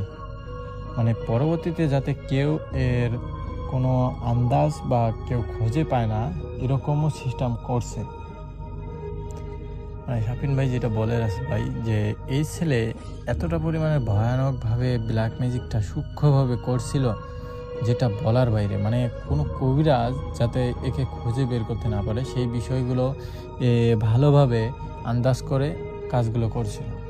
তো তারপর সে যেটা বলে যে যখন এর দিন দিন অবস্থা খারাপের দিকে যাচ্ছে, তাকে ভালো কবিরাজের কাছে নিয়ে যায়। কবিরাজ বলে যে একে এরকম করে ব্ল্যাক ম্যাজিক করা হয়েছে। যদি আপনাদের পরিবারের ওই লোকটা স্বেচ্ছায় এই কাজটা শেষ না করে, তাহলে আসলে তাকে বাঁচানো অসম্ভব।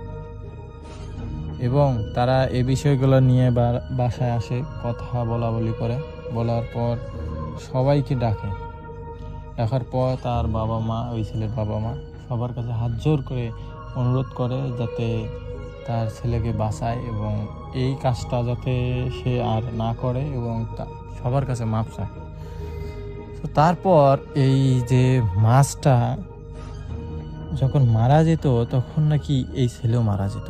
এই কথাটা শোনার পর তাদের পরিবারের সবাই একদম মানে অবস্থা খারাপ কথাগুলো শোনার পর। তারপর যেটা শোনা যায় যে এই ছেলে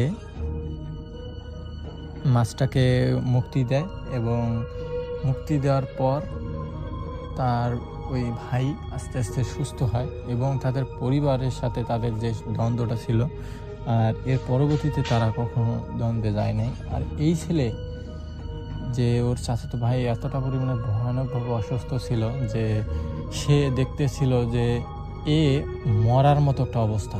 এটা দেখার পর সে প্রচণ্ড লেভেলের ভয় পাওয়া যায় যে আসলে কি মারা যাবে নাকি। এটা যাওয়ার পর মানে সে এতটা পরিমাণে অনুতপ্ত হয়ে যায় যে আমি এটা কি করতেছি, যে নিজের ভাইকে মেরে ফেলতেছি। মানে যখন এরকম অনুভূতিগুলো হয় ওর, তারপর সে নিজেই তাদের পরিবারের কাছে যে মাপ চায় এবং সে স্বীকার করে যে সে নিজেই এরকম কাজগুলো করে। আর তারাও তাকে মাফ করে দেয় কারণ নিজে স্বীকার করার কারণে। আর এই কথাটি যাতে কেউ না জানে তাদের পরিবারের কাছে এই অনুরোধটা করে। আর এই যে ব্ল্যাক ম্যাজিকগুলো করছিল সে আল্লাহর কাছে তওবা করে যাতে এই ব্ল্যাক ম্যাজিক সে আর করবে না এবং যে বইগুলো ছিল সবগুলো বই সে পুড়িয়ে ফেলে। কারণ এতটা পরিমাণে ভয়ানক একটা জিনিস যা বলার বাইরে, কারণ সে ভাবতেও পারে নাই যে এতটা পরিমাণে আক্রমণ বা আক্রমণাত্মক হবে। সে এতটা পরিমাণে রিসার্চ করছিল যেটা বলার বাইরে। আর সে যেটা বলে যে আমি এর পরবর্তীতে আর কারোর সাথে এরকম কিছু করি নাই এবং কেউ এই বিষয়গুলো জানার পর তার কাছে আসছিল যাতে সে এই বিষয়গুলো নিয়ে তাদের কে এরকম ব্ল্যাক ম্যাজিক করে সে একদম না করে দেয় এবং এই কাজগুলো থেকে বিরত থাকার কথা বলে। সে পরবর্তীতে জানতে পারে যে এগুলো একটা শিরক এবং বেদাত, মানে এতটা পরিমাণের ভয়ঙ্কর লেভেলের একটা পাপ যেটা বলার বাইরে। সে জানতো না এতটা পরিমাণের বিষয়গুলো। জানার পর সে আর এইগুলো নিয়ে কখনো রিসার্চ করে নেয়। আর আমি একটা কথা বলি সে সময় যে কেউ যাতে এরকম ব্ল্যাক ম্যাজিকের আক্রমণ বা শিকার না হয় আর কেউ যাতে এরকম ব্ল্যাক ম্যাজিক কারোর সাথে না করে, কারণ এরকম একটা খারাপ কাজ যদি কেউ করে এটা খুবই ভয়ঙ্করজনক আর এটা আল্লাহ কখনো মাফ করবে না। তো আমরা চেষ্টা করবো এগুলো জিনিস থেকে এড়িয়ে থাকার জন্য। তো আজকের মতো এখানেই ছিল, এ পর্যন্ত এই ঘটনা নেই। তো আজকের মতো আল্লাহ হাফেজ, আবার দেখা হবে নতুন ঘটনায়।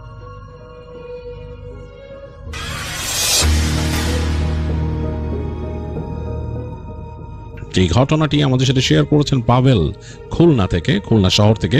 তিনি আমাকে একটি ঘটনা পাঠিয়েছেন এবং তিনি আমাকে রিকোয়েস্ট করেছেন আমি যেন আমার মতো করে ঘটনাটি শেয়ার করে ফেলি। আমার কাছে বেশ ক্লাসিক মনে হয়েছে, বাট বেশ ভয় লেগেছে ঘটনাটা পাভেল শুনেছেন তাদের যিনি গাড়ি চালান, তাদের বাসায় যে গাড়ি চালান সেই চাচার কাছ থেকে। তার নাম মনসুর চাচা, এবং মনসুর চাচা তাকে একটা ঘটনা বলেছেন। 80-র দশকের কথা। মনসুর সাহেব তখন একেবারেই ইয়াং এবং তিনি বাড়িতে ঘুরে ফিরে সময় কাটাতেন। তখন তেমন কিছু করতেন না, সন্ধ্যার পর চলে যেতেন আড্ডায়। গ্রামের বাজারে তাদের আড্ডা ছিল এবং সে আড্ডা ছিল ক্যারাম ঘরে। তাদের একটা ঘর ছিল, সেখানে ক্যারাম বোর্ড খেলা হতো এবং বহু রাত পর্যন্ত ক্যারাম খেলা হতো। তখন বাজারের এই সাইডে জেনারেটর দিয়ে কিছু জায়গায় বিদ্যুৎ আসতো, কিন্তু এছাড়া বিদ্যুৎ ছিল না। হ্যারিকেন জ্বালিয়ে রাখা হতো এবং সেখানে তাদের ক্যারাম ঘরের ভেতরে একটা সেই হ্যাজাক লাইটও থাকতো। যদি আলো বেশি প্রয়োজন হতো, তাদের মাঝে মাঝে টুর্নামেন্ট হতো, তখন সেই হ্যাজাক চালানো হতো। মোট কথা প্রতিদিন রাতে এই ক্যারাম ঘরে বসে আড্ডা দেওয়াটা তাদের একেবারে একটা অঘোষিত আইন ছিল, তাদের যেতেই হবে ওখানে, এরকম একটা ব্যাপার। তো মনসুর সাহেব প্রতিদিনই যেতেন এরকম খেলতেন এবং তার এটা নেশা হয়ে গেছিল এবং গভীর রাত পর্যন্ত তাদের খেলা হতো, 11টা-12টা। আর তারপরে তারা চলে আসতেন এই গ্রামের রাস্তা দিয়ে, আস্তে আস্তে হেঁটে হেঁটে আসতেন, গল্প করতেন এবং গল্প করতে করতে যার যার বাড়িতে চলে আসতেন। তো বিভিন্ন গল্প হতো, বিভিন্ন রকমের মানে আড্ডা হতো এবং তারা খুব এনজয় করতেন। তো একদিনকার কথা, মনসুর সাহেব এরকম গিয়েছেন তার ওই ক্যারামের আসরে এবং ওখানে বসে ক্যারাম খেলা হচ্ছে। এরকম করে রাত গভীর হতে হতে প্রায় এরকম রাত 11টা, 11:30 বেজে গেছে। গ্রামে কিন্তু গভীর রাত ওই সময়, মানে 11টা, 11:30 মানে একেবারে নিশুতি রাত, এরকম একটা অবস্থা। তো তাদের আড্ডার ওইখানে আবার নিশুতি হতো না, যেহেতু কিছু মানুষ তারা থাকতো সবসময়। তো মনসুর সাহেবের ওই দিন ওই খেলা তার যে দান ছিল, তিনি হেরে গেছেন। হেরে যাওয়ার পর তিনি বের হয়ে আসছেন ওখান থেকে তার এক বন্ধু নিয়ে। হেঁটে আসতেছেন, যে চিন্তা করছেন সামনে যে কিছুক্ষণ বসবেন, বসে সেখানে একটু ধূমপান করবেন, তারপর বাসার দিকে রওনা দিয়ে দিবেন। তো তারা দুই বন্ধু আসছিলেন, তাদের দুজনেই মন বেশ খারাপ, কারণ দুজনে একই টিমে খেলতেছিলেন। তো হেরে যাওয়াতে তারা বেশ মন খারাপ, দুজনে বিষোদ্গার করতেছে আজকের এই খেলাধুলা এগুলো নিয়ে। যাই হোক, প্রাসঙ্গিক আলাপ তাদের নিজেদের, এরকম আলাপ করতেছেন আর আসতেছেন। তো রাতের বেলা বেশ গুমোট আবহাওয়া, বাতাস বেশ থুম মেরে আছে, গ্রামের রাস্তা। তো তারা তাদের এই ক্যারাম ঘর থেকে একটু সামনে চলে আসলেন, এই জায়গাটা একটু অন্ধকার, রাস্তার পাশে চলে আসলেন তারা, মানে ওই তাদের ক্যারাম ঘর তো ছিল এই পাশে গলির ভিতরে, কিন্তু মেন রাস্তার পাশে চলে আসলেন। মেন রাস্তা বলতে সেটাও কিন্তু মানে কাঁচা রাস্তায়, ইট বিছানো আর কি। এর মধ্যে হঠাৎ তারা শব্দ পেলেন, দূরে থ্যার করে একটা শব্দ আসতেছে রাস্তার থেকে। কি ব্যাপার? তখন বুঝলেন যে কিছু একটা আসতেছে রাস্তা দিয়ে, মানে ভ্যান বা কিছু, খুব জোরে আসতেছে, দ্রুত আসতেছে, এবং আসার কারণে এই রাস্তা তো অমসৃণ, ইট বিছানো, এর মধ্যে দিয়ে ওই বাড়ি খাইতেছে আর সাউন্ড হচ্ছে। তারা বুঝতে পারলেন ভ্যানের শব্দ, যেহেতু তারা গ্রামেরই মানুষ। তো তারা দ্রুত গেলেন যে এত রাতের বেলা এখান দিয়ে এত দ্রুত ভ্যান চালায় কে আসতেছে। তো একটু সামনে গিয়ে দাঁড়ালেন রাস্তার পাশে। তো তাকায় একটু পরে দেখতে পেলেন যে হারিকেনের আলো, মানে হারিকেন চলতেছে, ভ্যানটা দ্রুত আসতেছে, হারিকেনটা কাঁপতেছে এই স্পিডে আসাতে, রাস্তায় ঝাঁকি খেতে খেতে। তো তারা দুজন রাস্তার উপর দাঁড়ালেন, যে চিন্তা করলেন কথা বলবেন লোকটার সাথে, কি ব্যাপার এইভাবে আসতেছে কেন। তো আরেকটু সামনে আসতেই চাঁদের আলোতে স্পষ্ট হলো যে লোকটার চেহারা দেখলেন তারা, লোকটা বেশ মানে ভীত অবস্থা। তো বুঝলেন যে লোকটার নাম রুস্তম, চিনেন আসলে মনসুর সাহেব তারা চিনেন, রুস্তম মিয়া। তাকে অনেক দেখছেন যে তিনি জিনিসপত্র ক্যারি করেন ভ্যানে, বিভিন্ন সময় তার নিজস্ব একটা ভ্যান গাড়ি আছে, এবং 3 চাকার ভ্যান, এটাতে বিভিন্ন জিনিস তিনি ক্যারি করে ওদিক ওদিক নেন। রুস্তম মিয়া আসতেছে, এবং তার ওই যে হারিকেনের আলো তার চোখে পড়ছে, বেশ ভীত সন্ত্রস্ত চেহারা। রুস্তম মিয়া কয়েকবার পিছন ফিরেও তাকাইলেন। তো তাদেরকে দেখে মনে হল রুস্তম মিয়া একটা মানে স্বস্তির নিঃশ্বাস ফেলছেন এরকম। তিনি বসে পড়লেন সিটে, বসে আস্তে করে ব্রেক চাপতে চাপতে একদম তাদের সামনে এসে থামলেন। থামার পর তাকে বলতেছে, একদম তাকে দেখেই চিনছে, হ্যাঁ তাকে দেখেই চিনতেছে, মনসুর ভাই, আরে মনসুর ভাই। তো বলছে কি হয়েছে এই রুস্তম মিয়া, কি হয়েছে তোমার? তো তখন বলতেছে যে আরে যে ডরানটা ডরাইছি, মানে কি হয়েছে, কারে আমারে বসতে দেন। তো তাকে নিয়ে বসাইলো তারা। তো বসার পর রুস্তম মিয়া বলছে পানি খামো, খুব পিপাসা লাগছে, পানি খাওয়ান। তো তখন মনসুর সাহেবের সাথের লোকটা চলে গেল ক্যারাম ঘরে দিয়ে একটু পর ফেরত আসলেন একটা অ্যালুমিনিয়ামের জগ আর গ্লাস নিয়ে। তো সেখান থেকে পানি দিল, তো 2 গ্লাস পানি খেয়ে ফেললো রুস্তম মিয়া। তো পানি খাওয়ার পরও মনে হচ্ছে তার আশপাশ লাগতেছে। তো তখন মনসুর সাহেব জিজ্ঞেস করলেন যে কি হয়েছে তোমার, এত ভয় পাইতেছো কেন, কি এরকম করতেছো কেন, কি হয়েছে? কার ভাই কোয়েন না, কি আমি গেছিলাম বাস স্ট্যান্ডের ওখানে কাজ করতে, ওখান থেকে যদি কোনো ট্রিপ পাই নিয়ে আসবো, মানে মানুষজন পাইলে নিয়ে আসবো। তো ট্রিপ তো আর নাই, আমি ভ্যান চালায় সামনে যাইতে তো ওইখানে ওই বট গাছের কাছে যেয়ে দেখি বিশাল এক জটলা। তারপর জটলা দেখলাম মানুষজন ওইখানে দাঁড়ায় আছে সেই। তা আমি ভ্যান নিয়ে যা দাঁড়াইছি, দাঁড়ানোর পর মানুষ চিৎকার করতেছে। তো কি ব্যাপার, আমি নাইমা যা দেখতে গেলাম কি হয়েছে। তো যা দেখি ওইখানে এক এরকম পাগলের মতো পড়ে দিছে, যে নাকি অ্যাক্সিডেন্ট করছে এখানে। তো আমি একটু তাকায় দেখলাম এখানে আলো ছিল না, আমার এই ভ্যানের যে হারিকেনের আলোতে একটু পড়ছে। আর হেরা মানুষরা ওইখানে 2-1 হাতে টর্চ ছিল, টর্চ মারছে। দেখতেছি যে এরকম মানে অবস্থা খারাপ, একটা লাল কাপড় মানে পরায় পাগল, লাল কাপড় দিয়ে পেঁচানো, মনে হয় যে অনেক থাকে না ওই সাধনা করে বৈশা গাছের নিচে, এরকম একটা লাল কাপড় দিয়ে পেঁচানো, অবস্থা খুব খারাপ, জট লাগানো, মানে অন্যরকম অবস্থা আর কি, মানে খুব খারাপ অবস্থা। এই আমার তাকাইতে ইচ্ছা করলো না বেশিক্ষণ।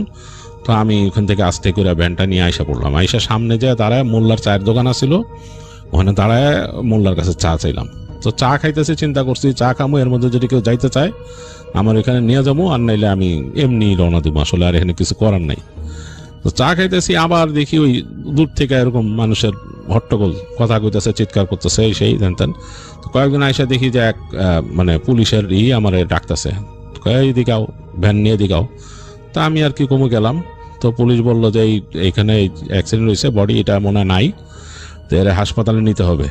তো দেখলাম যে ওই মানুষজনই এর একটা সালা দিয়ে পেঁচায় নিয়ে আসছে ওই পাগলের বডিটা, আইন আমার ভ্যানে তুলে গেল। এখন পুলিশ বলতেছে, পুলিশ সেখানে সবকিছু দেখা এই করে আমার একটা কাগজে লেখা দিল যে এটার এই হাসপাতালে পৌঁছাই দিবা, এই অবস্থা। তা আমি বললাম আমার সাথে কেউ যাইবো না? বলে না, কেউ যাইবো না, তুমি হাসপাতালে পৌঁছাই দিবা, এই যে আমি লিখে দিছি স্লিপ, এটা নিয়ে দিবা, ওরা ওইখানে ব্যবস্থা করবো। তা আমার হাসপাতালের কথা বলে দিল কোথায়। তা আমি দেখলাম যে আমার পথে আসলে পড়ে না, আমার ঘুরে যেতে হইব, এদিক দিয়ে ঘুরে ওই যে হাসপাতাল ওইখানে আছে, এটা মনে হয় ওইখানকার উপজেলা হাসপাতাল। তো ওইখানকার মনে হয় আছে লাশঘর বা কিছু মর্গ আছে, ওখানে দিতে হইব। এখন তো পুলিশ বলছে পাঠাবে, আমি আর কি করবো, আমি আস্তে করে নিলাম, চা আর পুরা খাওয়া হইলো না, ভ্যান ঘুরে আনলাম, আনার পর এখানে এসে কথা বললাম। তো এইসব জিনিসে তো ভাড়ার একটা ব্যবস্থা থাকে, কেমনে কি করবো চিন্তা করতেছি। তো বললাম পুলিশ স্যারকে যে আমার কিছু তো ভাড়া তো আমার কত কি কে দিব সেই। তো উনি লাস্টে অনেকক্ষণ চিন্তা ভাবনা করে কি করে তারপর উনি আমার কিছু টাকা দিল, কয় নাও ভাড়া। তাই হয় না আসলে, কিন্তু আর কি করবো। তারপর নিয়ে এখন আমার জিজ্ঞেস করে ভয় পাও, এটা নিতে নিয়ে যাইতে ভয় পাও? পুলিশ স্যার জিজ্ঞেস করে, আমি কই না না ভয়ের কি আছে, আমি তো কত কিছু এরকম নেই আমার ভ্যানে, এরকম বডিও যায়, মানুষ মারা গেলেও আমার পাঠায়। কয় তাহলে যাও হাসপাতালে যাই দিবা, এই যে কাগজ জমা দিবা, আমি লিখে দিছি। তো নিয়ে রওনা দিলাম ওইখান থেকে, এই পাগলের বডি। এখন কেমন জানি লাগতেছে আমার কাছে রাস্তা দিয়ে আসতে যায়, মানে একটু ভয় তো লাগেই, বুঝেন না কেমন দেখছি। আর যদিও এরা ওই যে দিয়ে পেঁচাই দিছে, বস্তা দিয়ে পেঁচাই দিছে সব, কেমন একটা মানে অবস্থা। তো আমার কাছে একটু অন্যরকম লাগতেছে। আমি যাইতেছি, রাস্তার মধ্যে মানুষজন নাই। যেই রাস্তা দিয়ে প্রথম বাইরে এলাম ওখানে দুই একটা তাও ওই ভ্যান গাড়ি এইটা সেটা ছোট বাস পার হয়ে গেছে, কিন্তু এখন আর কেউ নাই। যাইতে যাইতে ঢুকছি এই যে হাসপাতালের রাস্তায়। এখন এই রাস্তা দিয়ে গেলে হলো হাসপাতাল সামনে, এই অনেক গাছপালা কিন্তু খোলা জায়গায় দিক দিয়ে। তা আমার একটু অন্যরকম লাগতেছে, কারণ মানে এরকম রাত্রেবেলা এরকম মানে মানে মরা শরীর নিয়ে যাই না এরকম। তো যাইতেছি, যাইতে যাইতে যাইতে যাইতে এখন ওই যে ওখানে খোলা জায়গা আছে, চিনতে পারছেন? এই জায়গায় এই পাশে আগে একটা ইট ভাটা ছিল, এখন ইট ভাটা উঠে গেছে, ইট ভাটা নাই। ওই জায়গাটা একদম মানে পড়ে দিচ্ছে এরকম খালি। ওখানে কিন্তু গেলেই কেমন জানি গা মানে কাটা দেয়, আমার কাছে এমনি লাগে। তো ওই মোড়টার মধ্যে যে আমি পড়ছি, তখন তো যাইতেছি। এখন ভ্যান তো নড়ে, ওই এইটাও নড়ে চড়ে, ওরা যে বানছে ভালো মতন বান্ধে নাই দিছে। আসলে রাস্তার মধ্যে রেডিমেড দোকান পাত্তে নিয়ে সালামালা নিয়ে বানছে, আর কেমনে বানবো এরকম। এখন বডি এরকম নড়ে, খটখট খটখট করে, আমারও কেমন একটু ভয় ভয় লাগে, কেমন জানি লাগতেছে আমার কাছে। একটু পর সামনে যায় দেখি রাস্তার উপরে কি জানি উঠতেছে অনেকগুলা। কিরে ক্ষেতের লাইন ধরে আইছে কালো কালো। পরে তাকায় দেখি যে 10 থেকে 12টা কুত্তা, মানে এরকম 10 থেকে 12টা কুত্তার দিকে তাকায় আছে, প্রত্যেকটা চোখ এরকম জ্বলতেছে, এবং এগুলা কেউ কেউ করে ডাইকা উঠলো আমার দিকে, ভয়ঙ্কর ভাবে ডাইকা উঠছে, এবং দাঁতগুলো এরকম সাদা সাদা, অনেক ভয়ের, মানে মানে দেখলেই কলিজা আপনার হয়ে যাব এরকম, এবং ঘর ঘর ঘর ঘর করতেছে, মনে হয় যে আমার খেয়ালে এরকম একটা অবস্থা। মানে আমি তো আসলে ভয়ে যে আমি একটা প্যাডেল দেবো এই ভয় আর পাইতেছি না। আমি চিন্তা করতেছি যে এই চিকন রাস্তা দিয়ে আমি ভ্যান ঘুরায় যাবো কেমনে, ভ্যান ঘুরানোর কথাও চিন্তা করতে আসি না এই রাস্তা দিয়ে। আমি এত ভয় পাইছি, আমার সারা শরীর একদম জমে গেছে। এখন এরা গড় গড় করতে করতে সামনে আইতেছে, তখন আমি তো বুঝলাম যে আসলে এরকম তো কুত্তা আউনের কথা না। আর সবটি কুত্তা কাউলা, মানে একদম কালা রঙের কুত্তা। এগুলা আসলে মানে আমার এখান থেকে কি চাইতেছে আমি বুঝতে পারছি অনেকটা। আমার সারা শরীর জমে গেছে, পুরাই জমে গেছে। এখন আমি তো ওইখান থেকে ছেড়ে যাবো কেমনে? আবার আমার তো এই দিছে পুলিশ, দিতেই হাসপাতালে। হঠাৎ করে মনে হইলো ভ্যানের পিছনে মনে হয় নইড়ে মুড়ে উঠলো কিছু একটা। আমি তো ভয় পেয়ে গেছি, মনে করছে পিছন তো কুত্তা হিসাবে লাভ দিয়ে উঠছে নাকি, কেমন জানি মনে হলো একটা মানে গা ঝাড়া দেয় কেউ এরকম একটা। আমি দেখলাম যে ওই সালা পেছানো জিনিসটা এরকম নড়তাছে এরকম। আমার তো মনে হলো লাভ দিয়ে আমি ভ্যান থেকে বেরো দৌড়াই, এখন সামনে ওই কুকুরগুলা আর পিছনে এইটা, আমি কি করবো? আমি ভয়ের চোটে জোরে প্যাডেল দিয়ে বললাম, ভয়ে মানে আসলে কোনো জ্ঞান নাই। আর আমি প্যাডেল দেওয়ার সাথে সাথে দেখলাম কুত্তাগুলা ভয় পেয়েছে, কুই কুই কুই কুই কইরা সইরা রাস্তার দুই পাশে দাঁড়ায় আছে।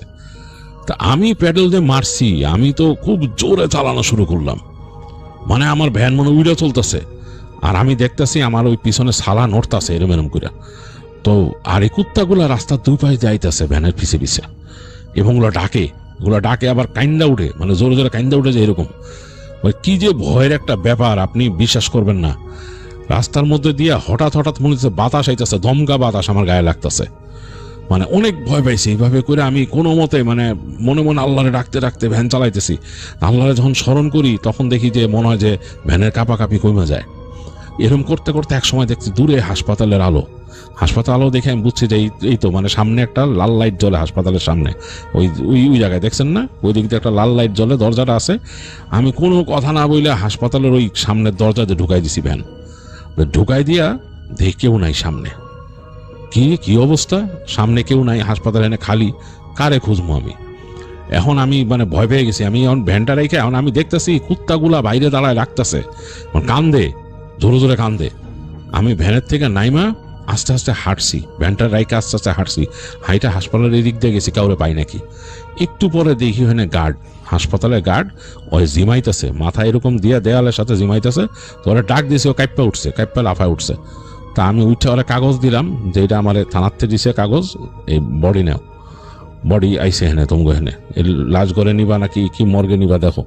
তো সেই বেড়া নিল, নিয়ে তাড়াতাড়ি উঠটা ভিতরে গেল, ওখান থেকে লোক আনতে, মানে তার আরো মানুষ লাগবো, দেহ ভিতরে ঢুকে গেল বিল্ডিং এর ভিতরে। আমি তো ভয়ে কাঁপতেছি, এর মধ্যে কুকুরগুলা শুরু করছে ডাকাডাকি, ভয়ঙ্কর অবস্থা। আমি আস্তে করে হাইটা বেরিয়েছি ভ্যানটা দেখার লেগে। ভ্যানটা দেখতে এসে দেখি কি ভাই, ভ্যানের উপরে ওই সালা আলা মানুষ বসে রয়েছে, আর ওই সালা যে ছিল শরীরের উপর দিয়ে সরে গেছে, ওর চুলের মধ্যে অনেক জট, ও মাথা ঘুরে আমার দিকে তাকায় হাসতেছে। আমি যে তাকায় আছি আমার দিকে তাকায় হাসতেছে, আমার হাত দিয়ে এরম ডাকলো কাছে। আমি ভয়ে দৌড় দিয়ে ওই গলির মধ্যে আবার ঢুকছি, যেখানে ওই যে দারোয়ান গেছে ওইখান দিয়ে। ভয়ে দারোয়ানরা ডাইকে আমি কইতেছি, এই তাড়াতাড়ি আয়, তাড়াতাড়ি আয়, এই দারোয়ান ভাই তাড়াতাড়ি আহেন, তাড়াতাড়ি আহেন বলতেছি। তো একটু পরেই দেখলো দারোয়ান আইসে, দুজনে নিয়ে এরা ঘুম ঘুম চোখ আইসা আমার লগে লগে আইসে। তো কি হয়েছে আমি বললাম তাড়াতাড়ি লন।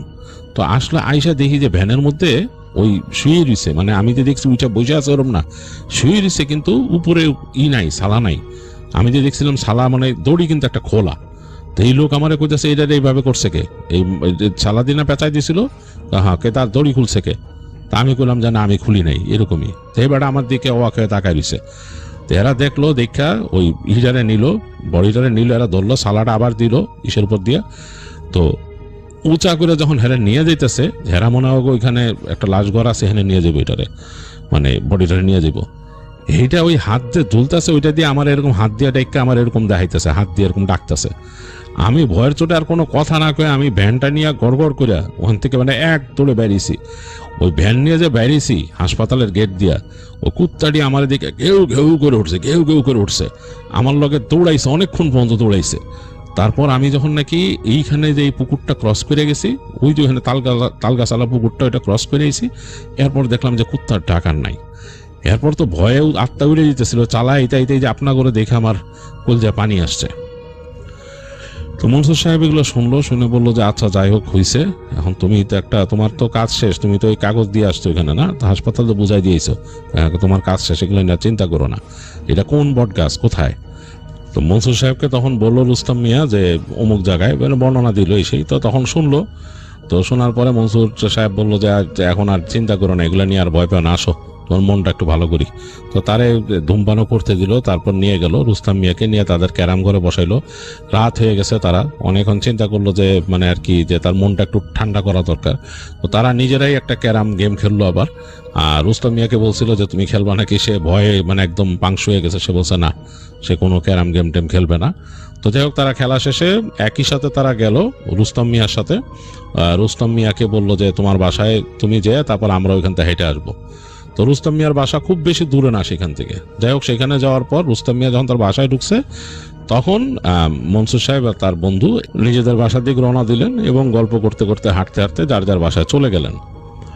তো এরপর ওই দিনকার ঘটনা ওইখানেই শেষ। এরপর প্রায় মাস দুয়েক পরে একদিন রাতের বেলা মনসুর সাহেব আসতেছেন শহর থেকে আসতেছেন তিনি তাদের এলাকায়। তো রাত হয়ে গেছে, রাত 9টা বাজে, 9টার দিকে এসে নামছেন তাদের বাস স্ট্যান্ডে নেমে সে হাঁটা ধরছেন। হেঁটে সামনে যেয়ে তিনি খুঁজবেন কোন একটা যানবাহন। ওই সময় ওই যে 3 চাকার ভ্যান চলতো, অনেক সময় ওই যে টেম্পুর মতো চলতো, বেবি ট্যাক্সির মতো আর কি, ওইটার পিছনে উঠে ওইটা যদ্দূর নিয়ে যায়। তো এই রাতে 9টার পরে সাধারণত টেম্পু পাবেন না, তিনি চিন্তা করতেছেন ভ্যান ট্যান পাবে নাকি, এই চিন্তা করে সামনে যাচ্ছেন। তো আস্তে একটা দোকান পাইছেন, তো ওই দোকান যে চা খেলেন, চা খেয়ে তারপর তিনি হাঁটতে হাঁটতে আরো সামনে গেছেন। তো সামনে যে দেখতেছেন ডান দিকে একটা বট গাছ। তো তখন তার মনে পড়লো যে ওই যে ইসের ঘটনা, রুস্তম মিয়ার ঘটনা, রুস্তম মিয়া যে বলছিল। তো সেই বট গাছের কাছে আসতেছেন, বট গাছের কাছটা নীরব, কেউ নাই ওই দিন। ঝিঝি পোকা ডাকতেছে, ঝি ঝি ঝি ঝি শব্দ হইতেছে, মানে বেশ নীরব, লোকজন নাই। রাত মানে এত রাত হয়ে গেছে, আসলে 9টা 9:15টার দিকে মানুষজন একদমই কমে গেছে ওইখানে। তো তিনি হাঁটতে হাঁটতে ওই গাছের কাছে আসছেন। তো কাছে এসে তিনি দেখে মনে হইতেছে মানে চাঁদ উঠছে, তো চাঁদের আলোতে মনে হচ্ছে বট গাছের নিচে কেউ বসা, বটগাছের নিচে কেউ বসা, মানে একজন মানুষ বসে আছে মনে হচ্ছে। তো তিনি চিন্তা করলেন কে বসে এসেছে রাত্রেবেলা এই জায়গায়, কি রাত্রে মানুষ আড্ডা উড্ডা দেয়, খারাপ মানুষও থাকতে পারে, কি মনে করে তার হাতে ফ্ল্যাশ লাইট ছিল, ফ্ল্যাশ লাইটটা কাছে মারলেন। তো ফ্ল্যাশ লাইটটা একটু উঁচা করছেন, মানে কারো গায়ে তো মারা যায় না ডিরেক্টলি, একটু উঁচা করছেন। তো উঁচা করে তার হঠাৎ করে চোখ করলে একটা পায়ের মধ্যে পড়ছে, এবং কালচে একটা পা, এবং মানে মানুষের ডার্ক স্কিন থাকলে যেরকম সেরকম, আর তার উপরে লাল একটা কাপড়ের উপর পড়ছে অনেকটা, মানে পায়ের উপর লাল কাপড়। এটা তিনি বুঝে একটু মানে থতমত খাইছেন যে কিরে লাল কাপড় পরা এটা কে। তার মাথার মধ্যে কেন যেন অবচেতন মন ক্যাচ করছে ওই যে রুস্তম মিয়ার ঘটনা, যে লাল কাপড় পরা একটা পাগল দেখছিল সে। তো সে নিজের অজান্তেই ফ্ল্যাশ লাইটটা উঁচু করে ধরছে আর একটু, এবং লাইটটা যে ডিরেক্টলি পড়ছে একজন মানুষের মুখে। মানুষটার মুখ ডার্ক, মানে ডার্ক স্কিন, মানে কালচে রঙের একজন মানুষ, দাড়ি গোফে মুখ ঢাকা, এবং দাড়িগুলা মানে শ্বশ্রু মণ্ডিত দাড়ি, মানে সেখানে কেমন জট জট লেগে গেছে, চুলগুলোও জট। মানে 1 সেকেন্ডে সে যা দেখছে, লাইটটা নামায় ফেলছে তো সাথে সাথে 1 সেকেন্ডে দেখছে যে দাড়ির মধ্যে হালকা জট লাগানো, চুলের মধ্যে জট, অসংখ্য জট চুলে নেমে আসছে, চোখগুলো হলদেটে টাইপের চোখ, মুখটা কেমন জানি, এবং তাকে দেখে হেসে দিল। সে যে আলোটা মুখের মধ্যে ফেলছে হেসে দিচ্ছে, এবং মনে হলো তার চোখটাও ঝিক করে উঠছে। তো সাথে সাথে মনসুর সাহেব লাইট নামায় তার দিকে যে হাসছে, সে দ্রুত হাঁটা দিলেন ওই দিক থেকে, ভয় পাইছেন, কারণ সে স্পষ্ট বুঝতে পারছেন এই মানুষটা কে। তাকে দেখে পেছন থেকে একটা কণ্ঠ তিনি শুনলেন যে মনসুর থাইমা যাও, দেখবা না আমারে। মনসুর আর কোনো কথা না বলে দ্রুত হাঁটা দিলেন, দ্রুত হাঁটা দিয়ে একদম মানে তার যতটুকু শরীরে জোর ছিল পারলে দৌড় দিতেন তিনি। তো নিজের কেন জানি ভেতরে একটা আত্মসম্মানের ব্যাপার আছে, এই জন্য দৌড়টা দেন নাই, খুব দ্রুত হেঁটে গেছেন। হাঁটতে সামনে যেয়ে তিনি ওই যে বুঝতে পারলেন আরেকটা চায়ের দোকান আছে, ওইটাও ঝাঁপি বন্ধ করে ফেলতেছে। তিনি বুঝলেন এইটাই সে মোল্লার চায়ের দোকান, যেটা কথা বলছিল তাকে ওই রুস্তম মিয়া, সেই দোকানটা। তিনি দ্রুত ওইখানে পৌঁছাইলেন, ওখানে বসে বললেন এই দাঁড়ান, দোকান বন্ধ করেন, আমার একটা চা দেন। তো মানে ধাতস্থ হবেন নিজে, তো এই চিন্তা করে তিনি বললেন চা দেন। তো ওই লোকটা অনিচ্ছা সত্ত্বেও ওই একটা চা বন্ধ করছিলেন, ভেতরে ঢুকে তার জন্য চা বানালেন, এবং সেই চা মানে ছিল তার কাছে, ওই চাই ঢেলে দিলেন আর কি কোনো মতে রেডি করে। তো তিনি চায়ে চুমুক দিচ্ছেন, বুঝতেছেন যে মানে আর মানে চাটা খুব ভালো হয় নাই আর কি, কোনো মতে দিছে তাকে। চা খাইতে খেতে তিনি শুধু বললেন যে এইখানে বট গাছের গোড়ায় কে থাকে। আর বললেন না, ওখানে সমস্যা আছে, ওদিকে মানুষ এখন যায় না, আর ওখানে উল্টা পাল্টা জিনিস দেখে, আপনি কিছু দেখছেন নাকি, দোকানদার জিজ্ঞেস করে। তো তখন মনসুর সাহেব বললো যে হ্যাঁ ভাই, মানে একটু ভয় পাইছি এখানে, কোদিক যান না, সোজা হাইটে চলে যান এখান থেকে, চাটা খেয়ে তাড়াতাড়ি জানগা। তো তারপর মনসুর সাহেব তাড়াতাড়ি ওই চায়ের বিল দিয়ে ওখান থেকে হাঁটা ধরে। তো রাস্তায় নাকি আর কিছু হয় নাই তার। তো রাতের বেলা তিনি বাসায় যখন পৌঁছাইছিলেন, ওই দিন উনি হেঁটে আসছেন, কারণ ওই দিন তিনি পান নাই, কোনো যানবাহন পান নাই, রাস্তার মধ্যে আর কিছু হয় নাই তার। রাতের বেলা যখন বাসায় আসছেন, বাসায় এসে রাতে যখন ঘুমাইছেন, তখন নাকি তিনি স্বপ্নে ওই চেহারাটা দেখতেছিলেন, তাকে দেখে হাসতেছে। তো খুব ভয় পাইছিলেন মনসুর সাহেব, খুব ভয় পাইছিলেন। তো এই হচ্ছে পাবেলের মনসুর চাচার ঘটনা, যেটা তিনি বলছেন পাবেলকে, এবং পাবেল আমাদের কাছে শেয়ার করলো। আমার কাছে কিন্তু যথেষ্ট ভয়ের মনে হয়েছে।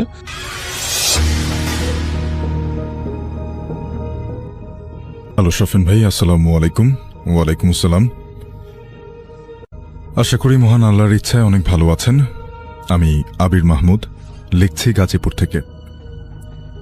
কয়েকদিন আগে যশোর জেলার কাশিমপুর গ্রামের বিধু বুড়ি আর কালীতলার ঘটনা পাঠিয়েছিলাম আপনাকে, অনেক ধন্যবাদ সেটা পড়ে শোনানোর জন্য। আজ যে ঘটনাটা লিখে পাঠাচ্ছি সেটা ওই কালীতলার পাশের একটা জায়গাকে কেন্দ্র করে।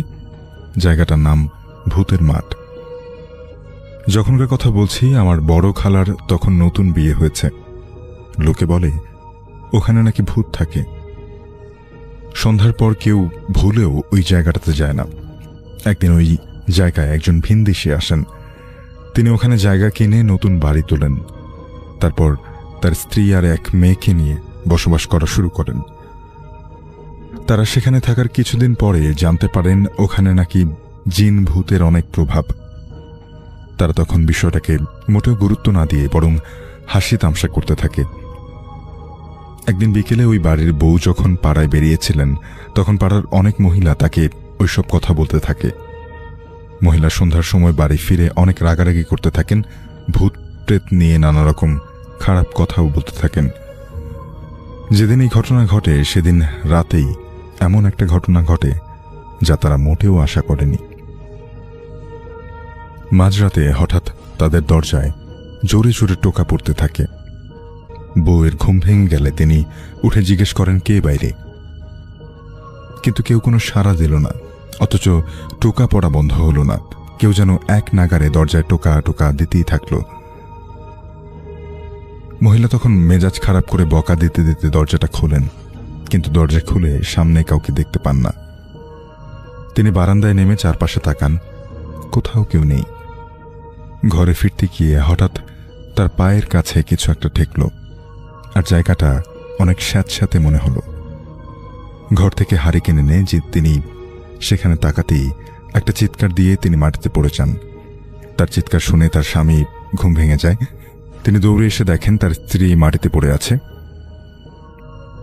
চোখে মুখে পানি দেওয়ার পর তিনি চোখ খুলে তাকান। তার স্বামী তাকে জিজ্ঞেস করেন কি ব্যাপার, কি হয়েছে। মহিলা তখন তাকে বলেন তিনি হারিকেন নিয়ে বারান্দায় গিয়ে দেখেন তার স্বামীর কাটা মাথা দরজার সামনে পড়ে আছে, আর সারা বারান্দা রক্তের স্যাঁতস্যাঁতে হয়ে গেছে। স্বামী তখন বলেন তিনি তো কিছুই দেখতে পাননি। মহিলা তবু বারবার একই কথা বলতে থাকে। সে রাতে তারা কোনো মতে ঘুমালেও পরদিন রাতে তাদের সাথে আরেকটা ভয়ানক ঘটনা ঘটে। গত রাতের মতোই হঠাৎ তার স্ত্রীর ঘুম ভেঙে যায়। তিনি উঠে শুনতে পান একটা বাচ্চা মেয়ে কাঁদছে। হঠাৎ তার বুকের ভেতরটা ধড়াস করে ওঠে। বিছানায় হাত দিয়ে তিনি দেখেন তার মেয়ে নেই, অথচ দরজা জানলা সব বন্ধ। সাথে সাথে আলো জ্বালিয়ে তিনি তার স্বামীকে ডেকে তোলেন। তখনও মহিলা তার মেয়ের কান্নার আওয়াজ শুনতে পাচ্ছিল। শব্দটা ধীরে ধীরে দূরে সরে যাচ্ছিল। মহিলা পাগলের মতো ঘর থেকে সবকিছু খুঁজলেন। এরপরে দৌড়ে বেরিয়ে গিয়ে শব্দ লক্ষ্য করে দৌড়তে শুরু করলেন। আর তার একটু পরেই হঠাৎ সেই কান্নার আওয়াজ থেমে যায়। মহিলার স্বামী দেখেন তারা কালীতলার সামনে এসে দাঁড়িয়েছে। তারা তখন হারিকেনের আলোয় পুরো কালীতলা বাগান তন্ন তন্ন করে খোঁজেন, কিন্তু কোথাও তার মেয়েকে দেখতে পান না। একটু পর তারা পানিতে কোনো কিছু একটা নড়ার শব্দ শুনতে পান। তখন তারা কালীতলার সেই ছোট পুকুরটার কাছে যায়, আর হারিকেনের সামান্য আলোয় দেখতে পায় কোনো অদৃশ্য কিছু তাদের মেয়েকে টেনে পানির তলায় নিয়ে যাওয়ার চেষ্টা করছে। মেয়েটা পানিতে হাবুডুবু খাচ্ছে। একটু পরেই টুপ করে মেয়েটা পানির নিচে তলিয়ে গেল। লোকটা তখনই পানিতে ঝাঁপ দিয়ে মেয়ের কাছে যান, কিন্তু তার সমস্ত শক্তি দিয়ে সে তার মেয়েকে, ছোট্ট একটা মানুষকে তুলতে পারছিলেন না। তখন সেই মহিলাও পানিতে নামেন। তারপর দুজন মিলে অনেক কষ্টে তাদের মেয়েকে পানি থেকে তোলেন। পরদিন তারা একজন কবিরাজের কাছে দেখা করেন। সব শুনে কবিরাজ তাদেরকে বলেন ওই জায়গা তো ভালোই না, আপনাদের উচিত হয়নি ওখানে বাড়ি বানানো। আপনাদের জন্য সবচেয়ে ভালো হবে ওই জায়গাটা ছেড়ে চলে যাওয়া। কবিরাজ এমন কথা বলার পরে তারা সেখান থেকে কিছুদিন পরেই চলে যায়। ঠিক এই জায়গাতেই আমার খালুর সাথে একটা ঘটনা ঘটে। আমার খালু আর তার এক বন্ধু রাতের বেলা পানের বরজ থেকে বাড়ি ফিরছিলেন। ভূতের মাঠে ঢোকার পর হঠাৎ তারা শুনতে পান পাশেই কোথাও যেন রেডিও বাজছে, এমন একটা শব্দ হচ্ছে, কিন্তু ঠিক কি বাজছে সেটা তারা বুঝতে পারছিলেন না। আমার খালুর বন্ধু সুব্রত কাকা খালুকে বলেন, ভাই রেডিও বাজে কনে? খালু বলল, আছে মনে হয় কেউ, চলো দেখি। তারপর তারা টর্চের আলো চালিয়ে পুরো মাঠ আর বাগান খুঁজল, অথচ কোথাও কাউকে দেখতে পেল না। যখনই মনে হচ্ছে শব্দটা একটু সামনে থেকে আসছে, আর যখন তারা সেখানে যাচ্ছে তখন মনে হচ্ছে শব্দটা আরও একটু সামনে থেকে আসছে। তারা অনেকক্ষণ এভাবে ঘোরার পরে হঠাৎ খেয়াল করলেন রাত অনেক গভীর হয়ে গেছে। হাতের ঘড়ির দিকে তাকিয়ে দেখলেন রাত প্রায় 2টার মতো বাজে। অথচ তারা যখন বরজ থেকে বেরিয়েছে তখন 10টা বাজে মাত্র। বরজ থেকে বাড়ি 5 মিনিটের রাস্তা। তখন তাদের হুঁশ ফিরে আসে। খুব দ্রুত তারা সেখান থেকে বাড়ি চলে আসেন। আরেকবার আমার খালুর সাথে ঝগড়া করে রাত 11টার পরে বাড়ি থেকে বেরিয়ে ভূতের মাঠ সংলগ্ন একটা পানের বরজের সাইডে গাছে হেলান দিয়ে বসে থাকেন। বেশ অনেকক্ষণ যাবার পর হঠাৎ খালা দেখেন ওই ভূতের মাঠের মধ্যে দাউ দাউ করে আগুন জ্বলছে। জিনিসটা ভালোভাবে দেখার জন্য খালা তখন উঠে দাঁড়ান আর দেখেন একদলা আগুনের গোলা সেই মাঠে ঘোরাঘুরি করছে। আর তারপরে আবার আরেকটা আগুনের গোলা তার সামনে দিয়ে উড়ে গিয়ে ওই মাঠে পড়ল। এটা দেখে খালা বেশ ভয় পান। তবে তিনি প্রচণ্ড ঝগড়া করে বাড়ি থেকে বের হয়েছেন। বাড়ি ফিরবেন না বলে সেখানেই বসে রইলেন আর দেখতে থাকলেন দুটো আগুনের গোলা সেই ভূতের মাঠ থেকে একবার কালীতলায় যাচ্ছে আর একবার কালীতলা থেকে ভূতের মাঠে ফিরে আসছে। অনেকক্ষণ যাবৎ এমন চলার পরে হঠাৎ খালা খালুর ডাক শুনতে পান, আর সেই শব্দের সাথে সাথে সেই আগুনের গোলা দুটো থমকে দাঁড়ায়, আর তারপরেই শো করে আকাশের দিকে উড়ে যায়। এরপর খালা খালুর সাথে বাড়ি ফিরে আসেন, কারণ তিনি তখন প্রচন্ড ভয় পেয়ে গিয়েছিলেন। শাফিন ভাই, ওই গ্রামে আরো অনেক ঘটনা আছে, ঘটনাগুলো 100% সত্য ঘটনা। আবার কোন একটা এপিসোড লিখে পাঠাবো ইনশাল্লাহ।